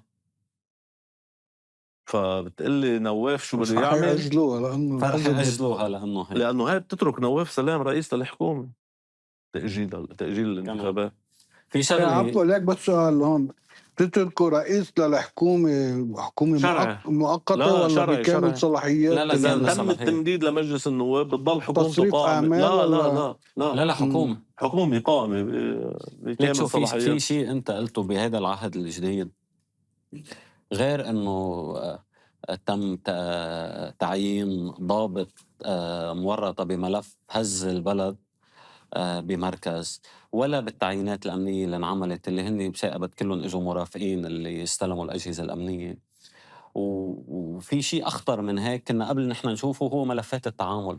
يعني أنت تخيل العملاء سهل لي ملفات إياها. العملاء، التعامل مع إسرائيل. كنا قبل نيجي نقول إنه القضاء العسكري يطبع أو يسير في ركبة تطبيع. ليه؟ لأنه كنت عم بتشوف أنت إنه في ملفات عم بيتم التعاطي معها. يعني أنت هلأ إذا واحد لقطوا معه سيجارتين حشيشي أو سارق موتو بينحكم أكتر بكتير من إنه عميل. العميل بيتوقف أشهر، سنة سنتين كحد أقصى وبيرجع بيطلع. وآخر فضيحة كانت اللي هي تدخل فائع والأوقح من هي أوقح من العميل السلطة اللي هي ساكتة. إنه هذا العميل بيطلع على التلفزيون بيقول إنه أنا طلعت براءة، وهو كذاب، وطلع اكتفاء مين مادي. مين محي هو الدين حسنة. اللي خبرنا اللي شو عامل هو؟ ليك شو في مسار حسنة بتاعت سعودي بيجرات. امريكي. المحور إماراتي. المقابل شو عم يجي يقول لك؟ عم يجي يفرجي ما محور العملاء منكم الإبادة في يعني. العملاء منكم وفيكم. ما تطلعوا العملاء موجودين بصفوف حزب الله. نحن مسجلين عن عشرات العملاء اللي هن كانوا طبيعي. وين بده يجند الاسرائيلي؟ ما هو بده بده يجند بالبيئة باسم اللي المقاومة. العدوة. فهن بيجوا بيقولوا انه ليكوا العملاء منهم فيهم، علما انه هيدي البيئة هيدي الطائفة إذا طلع واحد عميل بتتقاطع العائلة. لا هو تخيل. المهضوم انه هول بيقولوا لك انه كل الوقت انه العملاء منكم وفيكم، كل ما طلع عميل من خارج بيقولوا لك البيئة انت مركب له القريبة، ملف. البيئة القريبة من المقاومة بيقولوا مركبين له ملف كل واحد منهم. واذا طلع شيعي هيدا عميل منكم. وحتى لو كان شيعي ضد المقاومة مثل محمد علي الحسيني بتروح السعودية بتعطيه جنسيتها وما لهالدرجة. بيتكنس عن الهوا، وكل ما بدهم اياه ليعمل دور. وهو كذاب. يعني محمد علي الحسيني مبلش بكذبه انه انا تركب لي ملف تعامل مع اسرائيل. ليه؟ لانه وقفت ضد تدخل حزب الله بسوريا، علما انه هو توقف وفات على الحبس قبل ما تبلش الاحداث الله يروح على بسوريا. سوريا. تخيل لوين. وما في اعلام يجي يتابع امتى فات على الحبس وامتى توقف، وانه عم بيقولوا صح ولا وحسنا لا. شو قصته؟ محي الدين حسنة اللي هو هذا اللي صار هو مسجلين عنه 30 فيديو. بدك تعرف هلا شو من أخطر استحضرهم العملاء. للي ما بيعرف، هو إيه. من أخطر العملاء اللي لعب دور كتير حساس. عنده أجهزة كانوا مزودينهم فيها شركة وهمية أمريكية ليجمع كل داتا الواي فاي بالبلد. وهيدي داتا الواي فاي تقدر تحدد اللوكيشن لأي تليفون بيتصل فيها. يعني أنت عنا واي فاي هون، اجيت أنت قاسم جرب تليفونك يعمل كونكت على الواي فاي بيقول انه قاسم اذا كنت مارق قرب من لهون. الشارع ولقط كمان لقط السيجنال بيعرف انه مرق من هون. هيدي وحده. اثنين، وقت اللي توقف هو بيجي بيو بيقول هيدا الملف مفبرك له، بيطلب تكليف لجنه من خبراء اتصالات يجوا يطلعوا على الملف. بتقوم تجي هاي اللجنه تكشف على الملف، بيتبين معها اكثر من اللي كان مبين مع المحققين. بيتبين معها انه هاي الاجهزه المتطوره جدا بتقدر تعطي ترددات. الداتا اللي هو عطيها لبرا هي فيها ترددات أجهزة الاتصالات اللاسلكية، ومن ضمنها بتكون أجهزة البيجرز ضمنا. عطيها لهيدا الجهة اللي برا اللي هو بيقول إنه هي شركة أمريكية، علما إنه هو كل شغله غير مرخص وقابض أكثر من 200 ألف دولار مقابل هذا الشغل. وهذا الشغل اللي عامله بلبنان، وعامله بمصر، وتوقف بمصر على فكرة، وعامله بإيران من 2014 ل 2021 كان عم بيروح على إيران. هيدا الشغل المشبوه اللي كان عم يشتغله لو هو شغل جدي، هو اول ما توقف شو قال لهم؟ انا عم بعمل، عم بشتغل مع جوجل. قالوا له وين العقد مع جوجل؟ قالوا له شو عم تشتغل مع جوجل؟ قال لهم انا عم طور خرايط جوجل مابس. رجع بعدين قال لهم لا انا عم بشتغل على ملف له علاقه بتطوير السياحه الافتراضيه. قاموا قالوا له خي انه رايح على الاذاعي وحي السلم وبير العبد، شو السياحه؟ مين بده يعمل سياحه بهيدي المناطق لحتى يفوت هيك؟ انه ليه ما رايح على المناطق اللي هي فيها سياحه اذا انت عم تشتغل بالسياحه الافتراضيه؟ دائما تناقض افاداته والاجهزه اللي عنده وحتى اللي معه اللي تم توقيفه هادي عواد بيقول انه للمحققين انه هيدا الشغل اللي كنا عم نقوم فيه، الجهه اللي ممكن تكون مهتمه فيه هي اجهزه الاستخبارات، لانه هو يمس الامن القومي. هيدا حكمه المحكمه العسكريه بالسجن 15 سنه، وهو بالنسبه لإلي حكم مخفف جدا. بيجي القضاء محكمة التمييز قاضي تعين مؤقتا من 17 حزيران ل 16 أيلول. خلال هيدي الفترة وهي بحياتها مصايرة، وبعد صدور الحكم ب3 أشهر و20 يوم بيطلع حكم اكتفاء مدة بتوقيفه حكم 22 من شهر. محكمة التمييز. بينقض حكم المحكمة الأساسية، المحكمة العسكرية، وبيعطيه حكم تاني اللي هو 22 شهر وبيطلعه. السؤال لئيم. تفضل. علينا ما نضيع الامل اليوم. ما حلقة لئيم. عاصم انت كثير كيوت ما فيك تتلامن. لا، وفي إمكانية أو احتمالية إنه هذا القاضي عين لهذه المهمة. في احتمال كتير كبير انه يكون عين بتصير؟ هذا هو السؤال. ما خي لا مش معنا لأنه ما متابع ملف اللبناني. بس ما هو خصه بالملف اللبناني. في ناس له علاقة بأنه تعاطي مع العملاء، تسخيف هيدا التهمة. خي بس إنه هذا إجا هالفترة عمل هالشغلة ورجع فل، مصادف بيمونوا عليه. لعبت أنا دور ليلى عبد اللطيف قبل بأسبوع من تركه أو 10 أيام. كتبت إنه في دقوا لي بأجواء المحكمة إنه محي الدين حسن رح يطلع. قلت لهم أنا مستحيل. دعوة ليلى عبد اللطيف. قلت لهم مستحيل انه يطلع. ما الحكم صدر هلا ولا مره صايره بعد 3 أشهر يرجع يصدر حكم التمييز. بيقعد سنوات بالعاده او بالحد الادنى سنه. فبيقوم بيقول لا انا قلت خليني بركي. حطينا هالتغريده انه في معلومات يتردد انه رئيس محكمه التمييز بده يخلي محكمه التمييز العسكريه بده يطلعوا على محي الدين حسنه. وانا كنت مردد بكتابتها، بس كتبتها قلت لعل وعسى. وبالفعل قبل بيوم المصدر بيقول لي طلعوا حسب ما عم بيقول هو، وأنا قلت رئاسة الجمهورية لازم توضح، طلعت العائلة على القصر عند الرئيس والتقوا في تدخل أمريكي وفي وعود لهم بأنه بكرة رح يطلع لأنه أخته بتشتغل بواشنطن بكذا كذا. كان هيك الجو. بالفعل تاني نهار بيطلع. هالقد القصة. جاوبك على سؤالك اللئيم أستاذ قاسم، يعني ما في شيء من اللقم. جاوب بلقنا جاوب. هيك شو بلبنان في شيء مثل المحفل اللي هو موجود بالسياسة، موجود بالقضاء، موجود بين المحامين، موجود بالإعلام. أكيد هذا الشيء موجود منذ ما قبل التطبيع، موجة التطبيع الأخيرة بلبنان. هذا المحفل يسعى بشكل دائم لتحرير أكبر عدد ممكن من العملاء، لتسخيف تهم العملاء، تحديداً من هم خارج العملاء الذين هم خارج الطائفة الشيعية كل وضوح، واللي عندهم انتماء سياسي واضح ضد حزب الله وحركة أمل. وجعل التواصل مع العدو أمر مسألة طبيعي، عادية، بس وإنه هذا مش بس مرتبط بالتطبيع الجديد مع إسرائيل، هذا شيء قديم بلبنان. العميل البري أسامة بري. أسامة بري مات، قالوا لي مات من أسابيع، ما انتبهنا إنه مات بالحبس. تخيل أنت إنه العميل اللي بتثبت إدانته وبيكون من الطائفة الشيعية، ما في حدا بيسترجي يتدخل كرماله، حدا بالعكس يسترجي يطالب فيه. بيتدخلوا لحتى تتشدد العقوبة عليه، لأنه هلا هيدا المحفل هذا الموجود في لبنان يلي هو بيضم قضاة ومحامين وسياسيين وغيرهم أيضا موظفين بالدولة، هو واحد من أهدافه توصل القصة لهون. يعني نحكي نحن هذا الحديث اللي أنا بلشت فيه هلا، يلي هو إنه مسألة التعامل مع إسرائيل هي مسموحة إلا لفئة قليلة من اللبنانيين.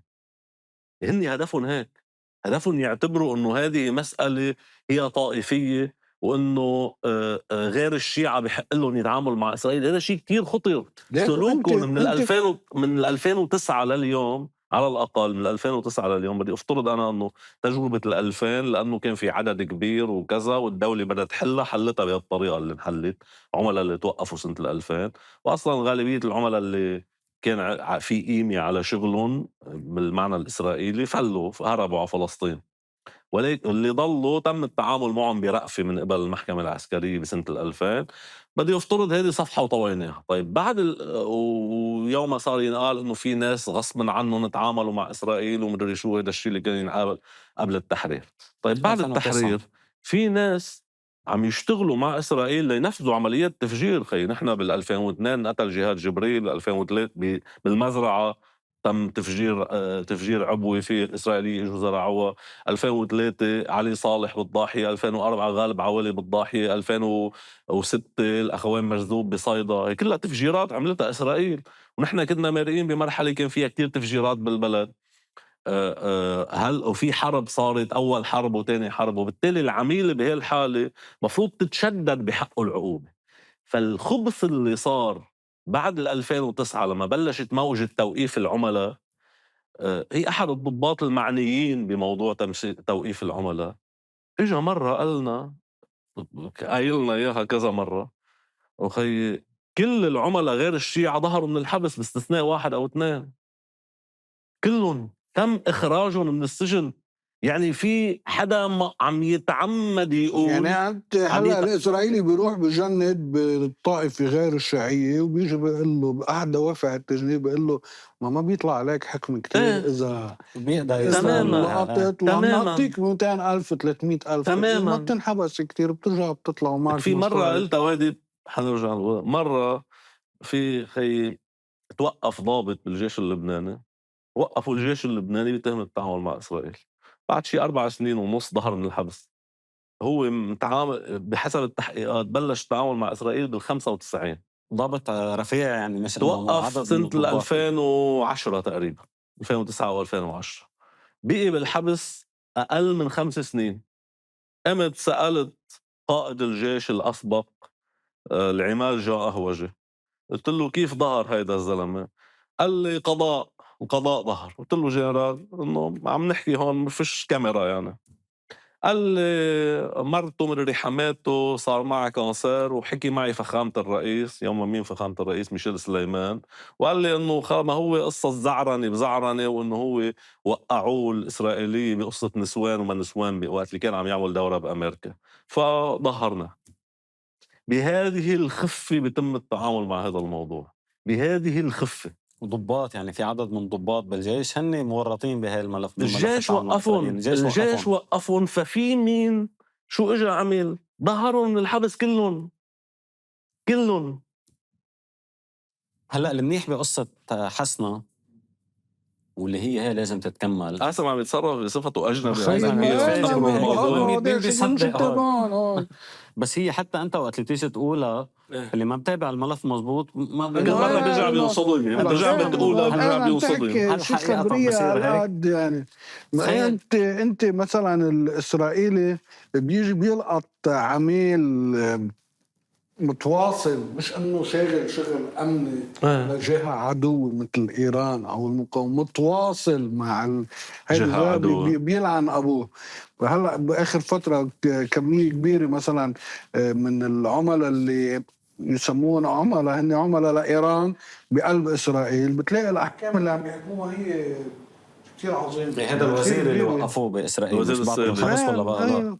لا بعده بالحبس. بعده بالحبس. تخيل بيطلع بينام له شي 25 و30 سنه بينام. ليك في شغله ثانيه وانتبه، هو هذا عملوا تسوية عملوا تسوية معه النيابة العامة. ليش؟ يحكي شو مخبر الايرانيه، لا يحكي ليش مخبر الإيرانية، بس إن هدفهم كمان بالتسوية إن يضبط بو هو شو حاكي، لأنه حتى ما يعملوا زعر بالمجتمع الإسرائيلي. إذا كشف هو شو عاطي للإيرانية معلومات، فقاموا عملوا معه تسوية، حتى عطوه حكم مخفف بس بالتسوية حفاظا على الأمن القومي. بس هونيك في جهة بس بعده بالحبس تيجي بتقول إنه حفاظا على الأمن القومي قررت أعمل هيك، بس إنه ما في خبرية إنه يتدخل فلان ليطلع عميل. ليك هي في شغله بس هون ضروري اولى مرتبطه قبل كنا نحكي باستراتيجيه دفاعيه، بس حقيقه استراتيجيه الامن القومي بالبلد هي اهم، لانه هيدي قصه انه يتركوا العملاء بهذه الطريقه، وفكره انه اسرائيل تقدر تاخذ داتا النافعه، تقدر تاخذ داتا